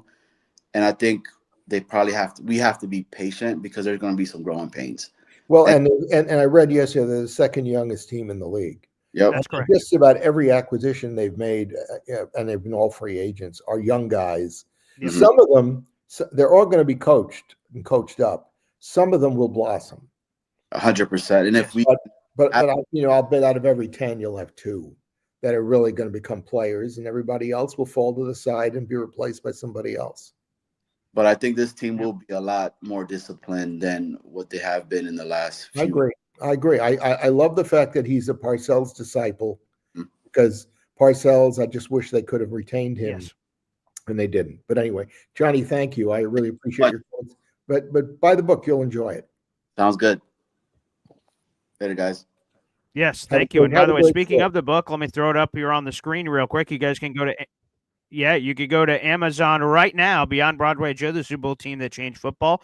The paperback version is available right now on Amazon, so make sure you head on over. Just type it in Beyond Broadway Joe, and it pops right up there on the top link. So, and if guys, you have make sure doubts, you check it out there.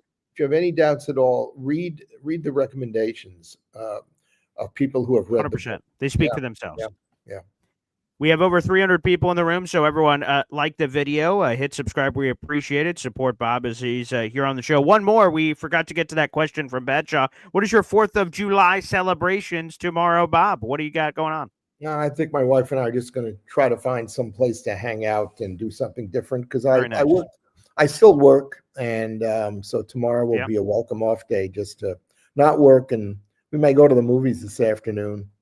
Okay. I don't know. We're looking at the Jurassic movie, but I'm seeing. I've been looking at that too. Well, I'll tell you this, Bob. I always feel this way. So, it's funny that it all comes full circle. When I hear a review for something a movie, we'll just use that as an example. If someone gives me a review of a movie I haven't seen yet, and they're like, I don't know, man, it's sort of questionable. I tell that person, I make my own decisions, buddy boy. So pack your review. I'm going to read a book and make my own opinion. I'm going to watch a movie and do it. So, Bob, if you want to see that Jurassic Park movie with the very talented and beautiful Scarlett Johansson, then damn it, you go see that movie, Bob Lutterer, as far as I'm concerned. Let's go. We're going to the early show to get the cheapest price we can. There you go. Matinee, baby. Love it. All right, let's go to the phone lines. Frank, a.k.a. Floor Lily. I got to get that out of my head, because that's going to be a hard transition. But Floor Lily, what's going on, brother? Hey, don't hit me. For really, don't hit me. You look like you're too big for me. I got it. It just arrived last night, actually. Really? I read the forward. Okay, well, I seriously, you can. Yes, let's go. Here's my email address. It's rflbob@gmail.com. You send me just little notes as you get through it and say, wow, I love the chapter on Weeb, or I love the chapter on whatever. I literally just got it. Thank you. How much did you have to pay for that vintage copy? I don't know, $20 maybe. I don't even know. It wasn't that much. It was on Amazon. I don't even remember. Good. It wasn't good. It wasn't enough for me to care. Thank you. Thank you very much. There you go. Where do you live? I've read a couple of I was only 4 in January '69. So Okay. I don't remember the game. I watched it 20 million times on Were your YouTube. was your family watching? Yeah, my brother was a huge. My brother's 8 years older than me. He was a huge Jets fan, huge Joe Namath fan, and Where is his copy? good question. Hey, I'll have to let him know. I'll have to let him where, know. where are you calling from? Where do you live? I live in Dallas right now, but I grew up in New Jersey. Wow. Okay. Good. So, How about them Cowboys? what was that? How about them Cowboys? I don't even. You know what the best part about being here in Dallas is when Stephen A. Smith. You know who Stephen A. Smith is, obviously. Okay. The next day he goes and abuses them because they lost some stupid game or how they lost. It's phenomenal. Because all my friends here, they're all Dallas Before Cowboy you ask me a fans. And question, do you think they're going to be any good this year? the Cowboys. Yeah.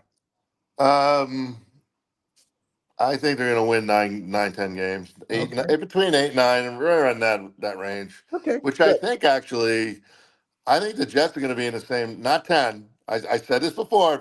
Paul, you've heard me say this before. I said it. I have. After 12 games, Jets are going to be 6-6, and it's going to come down to the last 5 games. And I think they're going to win 8 or 9 games. And I think they're going to do it the way, Bob, you said they were going to do it. You don't need a second. They don't need a second wide receiver. They're going to be throwing the ball to their running backs.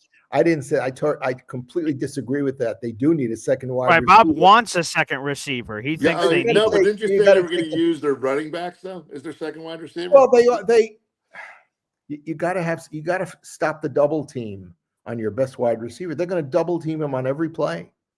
And I think that I personally think they're gonna be able to get the ball out to Brees, and I think Justin Fields is going to run a lot. I do believe he's going to break. And I think you're right. I think he's going to run a lot, and they're going to tell him if the first receiver isn't open because he's not good at looking at the second or the third guy. That's what everybody says, and it kind of concerns me. Say, go, and now obviously he could get really badly hurt, but you got to catch him, as Ali used to say, you got to catch me first. Yeah.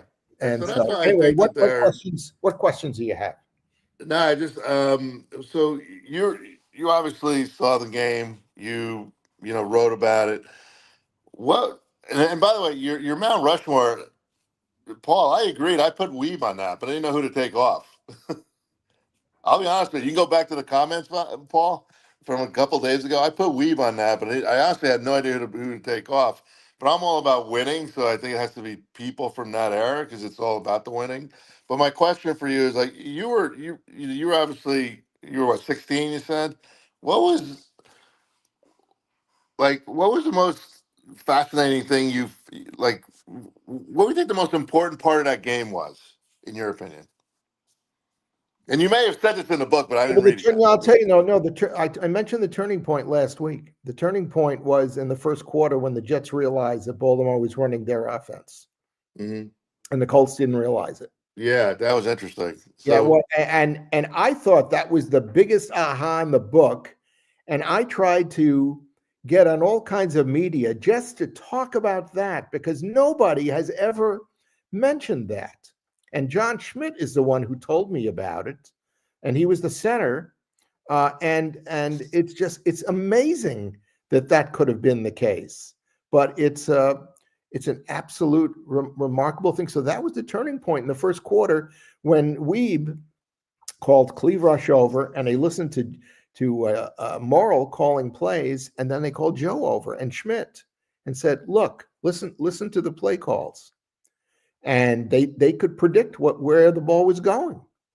And so they told Joe, go out there and let's mix it up. They'll be expecting us to go in this direction. Immediately when they start to move, you audible and you change it immediately in like 3 seconds, go the other way. And the Colt players I talked to, some of them just wouldn't admit that the Jets had won fair and square. But they all said to me they couldn't figure out why they were always a step or two behind on every play.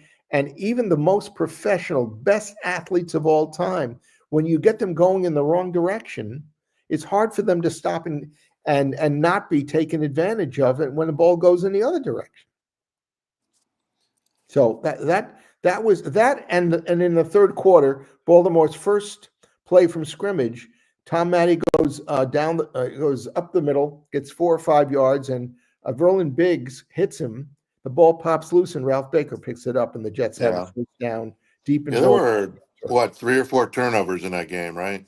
Beverly had 2 interceptions. Yeah. Sample had an interception. Yeah, and then the Sample might have had fumble, 2 right? interceptions. Yeah. And there was the That one fumble you just mentioned, obviously. Yep. fumble recovery. Yeah. And then in the fourth quarter, I don't think they threw the ball in the fourth quarter. I think they ran it the whole time. Yeah. Not one throw. Yeah, and that was the big thing. I mean, I think earlier somebody said, oh, it was you or someone said, well, they wanted to open up the offense, but I'm like, I think they would have lost if they opened up the offense. Lance Allworth wanted him to open up the eye. He was sitting in the stands too, and he said, "Damn, let's blow these guys off the field," because he could see from high above, Yeah. that the wide receivers could get open, and he saw what the running backs were doing, even taking swing passes out of the backfield. Yeah. And Seymour was wide open, and Maynard didn't make a single catch that day. It might have been one of the best games he ever played because he was the greatest decoy. Yeah, it was a decoy. It could ever Along with happen. the sour. Yeah. Yeah. And that part I do remember from watching the YouTubes. I have another comment regarding the Matt Snell thing. You mentioned George Steinbrenner and Yogi Berra, and the way that got connected. I don't know if you know the story. Susan Waldman, who worked for Yes, and who's a As a color, yeah. announcer, yeah. She actually went to George and said, "Look, you gotta change. You gotta fix this." Do you know anybody who could actually do that with Woody or with someone in the Jets, or possibly yourself or anybody? Well, Because it is. I didn't realize it. speak- I didn't even notice about Matt Snell, by the way. I had no idea that was going on until you told me. Well, this like story. I said, the Post and the Daily News have been sending people there to his home in Newark. I think it's Newark for years and years and years. It finally stopped after the 50th anniversary, but he just ignored them and closed the door. He wouldn't even talk to them about it. And I was the first guy that he told. I told the Jets when I was escorted into the Jets offices to one of their VPs by the guy who helped me with all the Weeb memorabilia. He's a very rich guy. He has 4 season tickets, each of them $500 a game, for season tickets. Yeah. He escorted me in. We talked about the book, and the subject came up about what are you going to do for the 50th anniversary? Oh, we got big plans and whatever. And I said, what are you doing about Matt Snell? Oh, we got big plans too. I said, well, I don't need you to tell me everything, but you know how mad Matt Snell is at you. Oh, yeah, we know there's animosity, but we think we can take care of it. I said, listen, I'm here and I'd be very happy to serve as a liaison in some way or to help you because I can talk to Matt. He won't talk to you right now. And I can see what I can. In fact, when I met Matt, the only time in person, he met me in Manhattan, and I took him and his buddy out to dinner. And part of the evening really was for me to find out from Matt, what is it going to take for you to make amends with the Jets? And I left that evening knowing he might be open to it, but he was 90% not there. He really wasn't interested, and his buddy, basically said that to me as well. That boy, it's really going to take something to turn Matt around because he's got a lot of anger for a lot of years. And I said, yeah, I know it's hard to get over.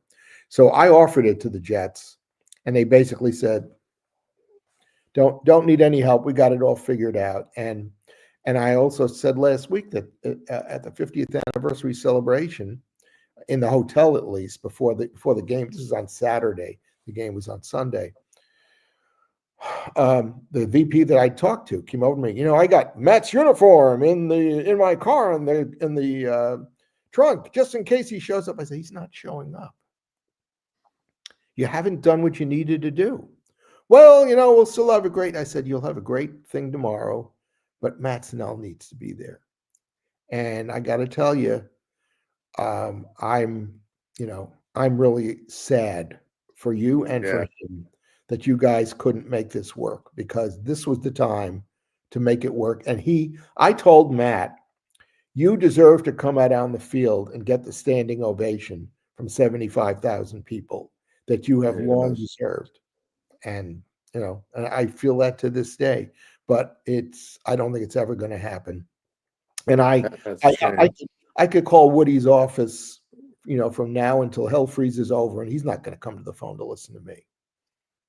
Do you think it's more the Jets right now, or is it more Matt? It's the Jets. It's the Jets because they think what they said to me was, "Oh yeah, Matt will walk in here and we'll talk him through this." And I said, "Matt's never walking in through this front door. You're going to have to go to him." Yeah. And oh well, okay, well we'll send people there and they'll go right up to his apartment. I said, "That's not it either. You've got to lay the groundwork. He's not just going to stand there and wait for you to drive up. You have to make amends with this guy. This guy feels he's been screwed, and he's now whatever he was, probably 70 years old then. How old is he now, Paul? Is he like 80 something? Yeah, I'll get that. Yeah. And I said this has been brewing for over 83. He's 83. 83. It's been brewing for like 50 years because he retired relatively early. He played 64 till 73, I think. Maybe it was 72. So it's a long time. And yeah, he played till 72. He retired at the age of 31. Yeah. And they refused to help him, get a job outside the organization, outside football. They told him, we don't give references even to our ex-players. What? It's amazing. It's an amazing story, which I never knew, and I'm glad it is. shared And it. I had a hard time getting people to talk to me about the book on radio or whatever. And one of the guys I tried to talk to said, "I'm not interested in talking to you. Get me Matt to talk to me." And I begged Matt to help me with the book, and Matt said, "Bob, I've done all I can to help you, and I'm really not interested in helping promote the Jets because that's what I think I'd be doing. I'd be promoting the Jets." Fair enough. Yep. For Lily, thanks for the call, brother. Anyway, thanks, Bob. Thank Appreciate it. I you. look forward to Enjoy reading the it. Heat. There you go. Who's All right, next? more callers coming. Philly Noodles, you're up next. Oh, what's going on, Bob? How you doing? What's going on, Here we PG? go. Here we go. Yes, sir. Yes, sir. All right. So, Bob, I respect your take. Yes, Dweeb Eubank. I'm sorry. I'm putting the man in the context like this. I know it sounds mean, but Did you call him? Revis has to Did be you call on him there. Tweeb Eubank? Yeah, I have to do it. Revis has got to go there, and it's no. And I understand the bias to the Super Bowl. The respect to the Super Bowl has to be there, and I get it. But you already have that in representatives with Maynard and Namath. We can't sit there and just go. I didn't put Maynard on there. I put Joe. Yeah, you just put Namath. Namath is the representation. That's what I'm saying. I feel like you got to put Maynard, Namath, Martin, Revis. You got to have representatives of yesterday and near. Okay. Past. You can't. We can't say an all-time team. So I could do that with the Lakers and just be like, well, it's Elgin Baylor. I could just pick all the old-time guys that were great that won then and excuse Kobe and Shaq. Like you can do that all day with all these type of teams. You just can't do that. If you're saying all-time, it means the span of time. It's time. It's not all team. It's not all Super Bowl win. It's all time. So time is relevant to everything, not just the past. So you got to bring in future. You got to say Revis. Revis is like top 5 cornerbacks of all time. Okay, we're adding a fifth bust to Mount Rushmore. Oh, you could add a sixth. Can you imagine all the other teams like the 49ers, the Steelers? Yeah. Like you can add a bust that's bigger than the How U.S. How many Super Bowls have they won? Yeah. So I was going to preface so I came up in my mind. I'm like, well, I could preface. Okay, I can go with Bob's take and say, Bob, let's go against all the one-win Super Bowl teams, and let's go with their Mount Rushmore. Would they include every one of their coaches? Maybe, right? Like the Saints might have to put Sean Payton. Yeah. I mean, I get that, but those coaches didn't build the team. We built the team. That's the only reason I put him up there. Is that he bought the groceries and then he cooked the groceries and it's a good take. That's a New Yorker's take. One of the great things about my book, if you haven't read it, is there are anecdotes from Weeb. Weeb used to do annual written analyses of each of his players, and I had access to that, and so I saw year to year what he wrote about Joe and what he wrote about Philbin and what he wrote about Matt Snell and that sort of thing. And it shows you the development that they made, and that to me was very telling. And who, I mean, there probably is a coach and general manager today. I forget, but it's a vanishing breed. And so Yeah, I hear your take. It's a good take, without a doubt. So it is to say, like, yeah, what that's else, why I said what to else you myself, got? Let's put that to bed. What else you got? yeah, I was gonna bring that, and I was like, all right. So I think what the take I took there was good with you. So so now with the wins, I'm not gonna. Scotty is my hero. Like Scotty is the every inner Jet fan that we have, where he's like, I'll bet everybody across the board we're gonna go to the Super Bowl. Like, you know what I mean? Like, But in actuality, I look at the schedule, and I can't help but say 6 wins seems almost but easy. And it's really how many times do you split all 3 series with your AFC East folks? Let's say we win out against the Dolphins, or we should win out against the Patriots. That's 4 wins right there. So I'm not even. So let's say we split. I don't think we're gonna win out against the Patriots. So that's what I'm saying. If you logically just split, give yourself a win with the Panthers, you give yourself a win with the Browns. We give ourselves a win with the Steelers, which is definitely manageable. And we basically beat the Broncos, but we lost the kicking aspect. You have yourself there 6 wins easily. So to me, it's like, are we in fear of the Buccaneers? I'm not. Well, I'm a fan, but but you know I'm what? not. You just made a great point that hasn't come up today about how many wins they can get. Yeah. Do you have any confidence in their kicking game? Well, that's what I'm saying. So let's see if the thicker kicker is that guy. I think one of them will I don't know which one, but one of them will probably be okay. But kicking is an art. Kicking is not, and in fact, Paul, you probably know who I'm talking about, but there was this unbelievable punter from 3 years ago that Buffalo drafted out of San Diego State. Oh, Rice, Matt Rice. Yeah, who basically got in trouble. They had rape charges against them, which apparently were dropped, or they were found not guilty or whatever. And that guy, is still out there. And I don't know, what his. I think so. He's been picked up, I believe. Actually, was he? Yeah, I believe so. I would have to double check, but I think he did get picked up. He had to try out. I don't know, but I mean, when I heard about him coming out of college, I said, "Geez, come on, you could draft him in the 6th round. What are you going to lose by drafting him in the 6th round?" We called him like the punt god. Yeah. Now, Bob, one thing I will 100% agree with you. I am in fear of a second wide receiver situation. So let's say Josh Reynolds is your 3rd flex option, because he really is a very reliable hands receiver. He proved that the past 2 years. So I'm cool with him being a good 3. I said it across all platforms, Jet related, on Facebook, anywhere I can get it. They need to attack some teams' vulnerability of having too many good receivers. That's the Packers. There's a couple of teams headed that way. I mean, the Packers got the Ontavian Wicks, Dobbs, and Watson. Watson would probably be, or Dobbs, your first strike, but they could come at a significant cost, meaning, these guys want to get paid, but they're not better than Garrett Wilson. So to me, it's not even a competition. You sign Wilson, and then you go and trade for somebody's number 3 or 4 wide receiver who's not getting enough light that you can become the number 2 on this team. How high a draft pick you willing to go? I'm willing to give up a 3rd rounder. And you might even be able to get away with a 4th because of the desperation of having too much in one team. Like the Packers drafted Matt Golden, so he has to be a starter. He was drafted, I think, 1st round. So you have to start the game. He was 1st round, yes. Yeah, you got to start him. So after what you've seen so far in training camp, you have any belief in Arian Smith? Not 100%. I think he's a burner, which is fine. But again, he has to come into a fold as a 4th. But he's going to be your 3rd. He's going to be your 4th option. If that guy can catch the ball, he can open it up for Garrett. Well, but that's a 4th option. Because he will beat defenses with his speed and force them to take him seriously. And even doing that and having the free safety, go deep to help double team or whatever. So, Bob, that's a good call. I think he's likened to me to like a Deshaun Jackson when Philly had him. So if they can get him used in that light, sure. But Deshaun Jackson, wasn't he like really considered their number 1 option? So Arian Smith, still, I think you pepper him in.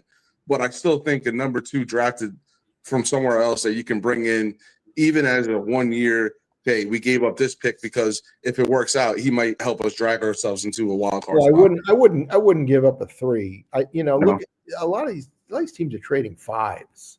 Yeah, for 4s and 5s. That's extra true. parts, and Mhm. okay, maybe I'll be willing to do that, but because they're going to get some extra picks next year. I think they have a bunch of extra 7th round picks. Yeah, compensatory picks. There will get an extra 4th for Hassan Reddick that is projected, and then several of our 7s is what's So on the Bob, bingo how about card.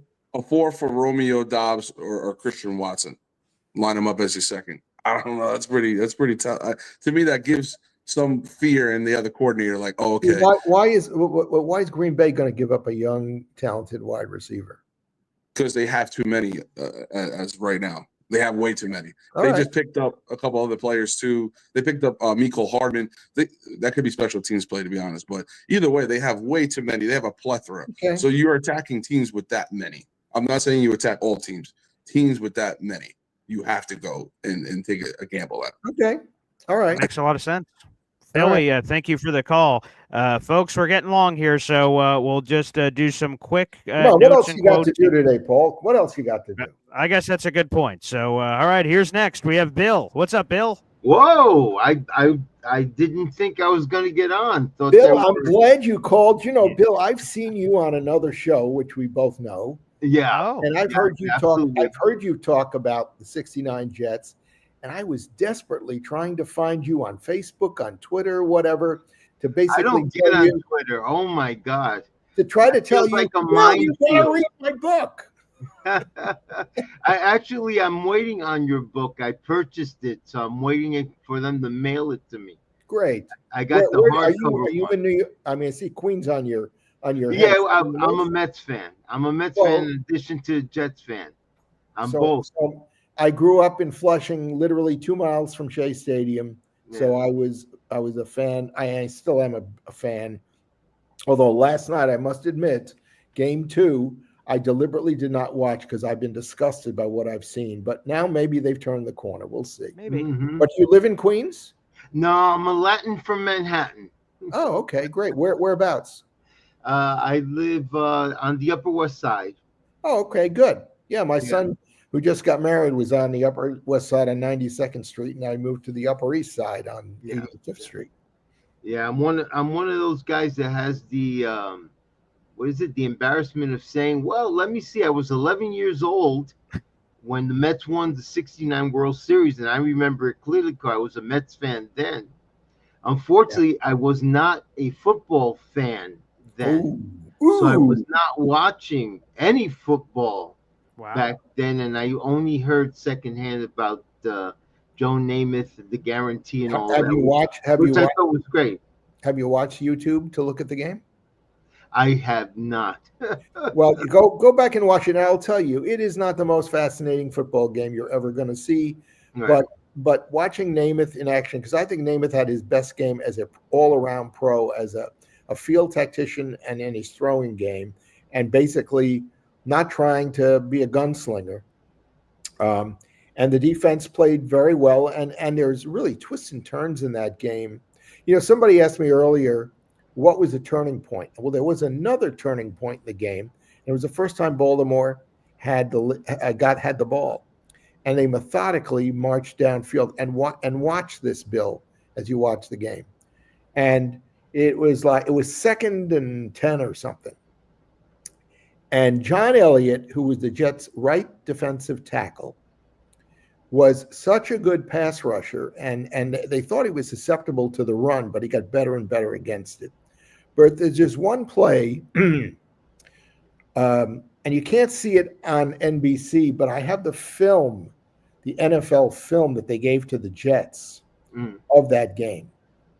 And you can see this that I'm describing on this play. Baltimore's right tackle, so he's not opposite John Elliott.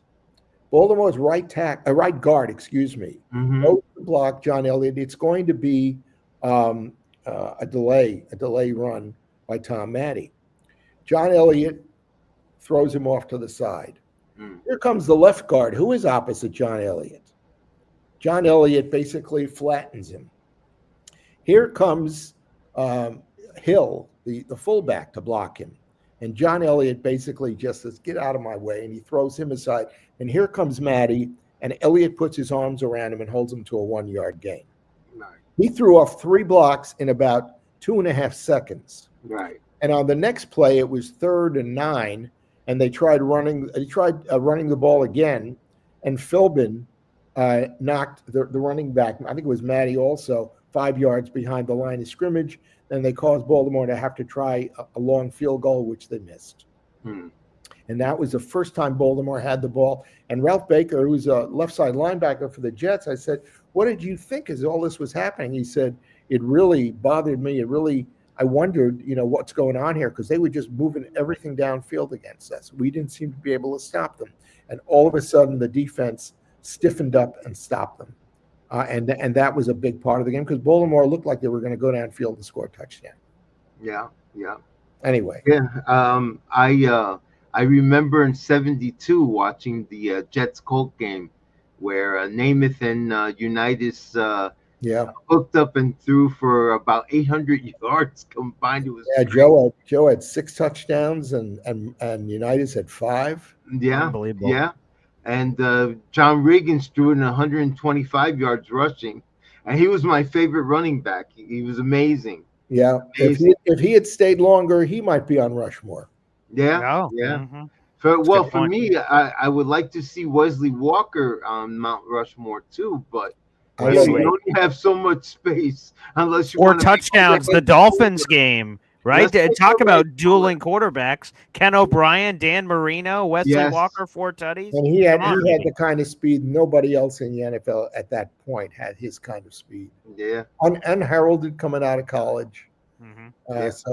We can always hope, maybe Arian Smith will do that. Although he's a lot shorter. But I think he's going to make improvements in terms of bringing down that drop rate of his. And if that happens, he's going to become a much more dangerous receiver for them. From your mouth to God's ear. Absolutely. Amen. Absolutely. So I'm, very happy to actually meet you for the first time. Again, embarrassed that I never got to see the Jets in their Super Bowl game then, because I wasn't even a football fan. That came a little bit later. And Zoraida Luna is gorgeous. Thank you so much. In fact, beautiful daughter. My granddaughter's name is Mia Luna. Oh, wow. Okay. See, we're simpatico, baby. Yeah, exactly. Beautiful. Well, you're talking to a 7-time grandfather, so I know. Oh, wow. There you go. We're all swimming in the same pool here, which is much Bill, appreciated. it's great. Bill, it's finally great to get to meet you. Thanks for the call, same Bill. here, sir. Same here. There he is. All right, we have one last call, Bob. Here we go. It's none other than your good old friend Easy in the truck. What's up, Easy? Oh, I've been waiting. I was having breakfast at a place and everything. I saw that. You went through an entire journey, because in the green room, I could see every camera that's waiting. Easy was listening to the show, eating breakfast, and then he was in the car having his day. I haven't had breakfast yet, Easy. What was on your menu this morning? I had, Boy Green knows I usually either make one or I get a Western omelet with rye toast and butter and a cup of coffee. Delicious. Yeah, I make omelets, and my wife calls them smelly omelets because they smell up the kitchen. That's because you burn the eggs, buddy. You burn the eggs. Anyway, what can we talk to you about today? Okay, so I think to get Matt Snell on board, I think Woody and Chris need to go to his house with a limousine, and they need to knock on his door and beg him to come out to breakfast with them and tell him I was wrong about what I said in the past. You were an integral part of Jets history, and we would like to put you on the Ring of Honor. You deserve to be honored in front of the fans of the stadium for your contributions to the Jets. And I think if they actually do that in earnest, I think they might get him to at least go to breakfast and talk to him. I think that's what it's going to take. I like the idea. The only problem is they've already gone up with their limousine to his apartment. Oh, they have. Oh yeah, I think they have to set the groundwork first. You can't just I go think there. Pat's just become an ornery old man. You can't just go. Dug You his can't. damn heels in. Yeah, you can't just go there and knock on the door. It's got to be set up.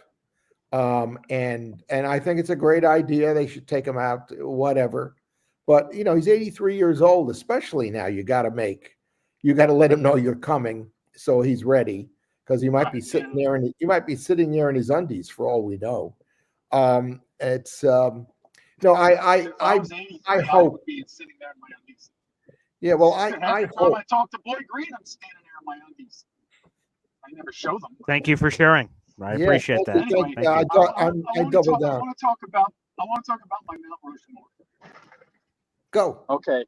I love Revis, but I think the Mount Rushmore is more about who is the best player and who is the best Jet. And so that's why I give Curtis Martin the nod on that, because he was beloved. I mean, it's one thing to be great and all that, and Revis is great. But Revis had some bad blood with some of the fans, and Curtis Martin was everything you'd ever want out of a New York Jet player as far as a fan is. He was great, he was gracious, he was lovable, and he was a Jet through and through, 100%. He wanted, when Parcells was going to the Jets, he told Parcells, "Get me out of here, I want to go to the Jets." He wanted to be a Jet. He lived and breathed and bled Jets green. So that's the type of guy I want on my Mount Rushmore. That's my take on that one. As far as everyone else, I have Curtis up there, and in fact, I think it took way too long to put him in the Hall of Fame. Way too long. I mean, he was a running back who did everything: run and block and catch the ball. Didn't he lead the league in rushing like 2 years? 2004. He's the oldest running back to ever lead the league in rushing. Yes, he had 1,697 rushing yards. He could run, he could catch, he could block. I mean, he was everything you want in a running back. He was. He was my favorite. I thought Curtis was the best. The next thing we're talking about is we would, because I've been listening to the show, people were talking about, do you think Namath and Maynard would have made it in today's league? And my guess is absolutely, and I'll tell you why. What was I lost you for a second. Do I think Namath and Maynard what? Yeah. They would absolutely make it in the league today. Oh yeah. Because you can't touch the quarterback hardly unless it's a clean hit, and you can't even fall on the guy. Even when I've been watching some old film of JJ with the Jets. When he tackles the guy, he literally, as the guy's falling down, he puts his hands on the ground and pushes himself off the ground before the quarterback even hits the floor these days, because he doesn't want to get penalized for putting his weight on the guy. So I think Namath would have definitely been better. Plus, you cannot maul the receivers. You got 5 yards, then you got to let them run. I mean, you used to have players back in the day. I mean, Oakland Raiders, they had Jack Tatum and Lester the Molester. I mean, come on. I mean, you're talking about these guys used to beat the crap out of you 15, 20 yards downfield. I mean, this is a different game today. Well, I don't think Tom Brady would have had a 20. Tom Brady wouldn't have had a 20-year career. He'd have gotten his ass kicked. The AFL in its time was very strongly a passing league. And they were the modern NFL. They wanted to be wide open because they thought that was a more exciting brand of play and it would attract viewers. Yeah. And so I listen, I don't have any doubt those guys would be good today. Would they be as good as they were then? Hey, you got to also remember the guys now are faster, bigger, stronger. I'm not saying that precludes Namath and the people of that era from being really good players, but I don't know if they would have been the same. It's a different kind of league now than it was then. And I remember during the sack exchange, Mark Gastineau was like the 3rd fastest player on the team. Yeah. I mean, that's he would have made it in today's game. Probably they would have put him at more of an outside linebacker in today's game in a 3-4. But Gastineau, I think, deserves a Hall of Fame considerations. If you look at his career numbers, he made almost as many Pro Bowls as Klecko and all that stuff, and the sacks and all that. He should be in the Pro Bowl. I mean, the Hall of Fame, and I hope he goes in because the man is sick, and I would hate to see him get in after he's dead. He deserves it. Did you watch the ESPN special from a couple of? It was actually last year, but it's been replayed. I loved it. And I fell in love with Mark Gastineau all over again. I mean, when he talked about how he was molested as a kid, I mean, that pretty much explains. I mean, you didn't talk back in that era. You didn't talk about that stuff. You had to just suck it up and live with it. And he had to live and play all those games at that high level. And that's probably why he had all these he wanted to be loved so bad. And he was trying to call attention to himself. It's just, that explains pretty much everything about Mark Gastineau was his youth. The strongest argument I can make for Gastineau is that I think Gastineau is really the person who made the sack such a tremendous statistic. Yes. And how important it was in the game. Obviously, there have been sacks from the beginning, but it just wasn't played up. The fact that they weren't even keeping it as a statistic. So, 1982 was the first year, right? Paul Zimmerman, who was the Jets beat writer in the New York Post, he had in the 68-69 season, he recorded unofficially, because it was his numbers. Right, yes. Hilton had 20 and a half sacks. And to read that 20 years later, unofficially, why weren't they keeping that number somewhere? I mean, it's kind of silly, but they weren't.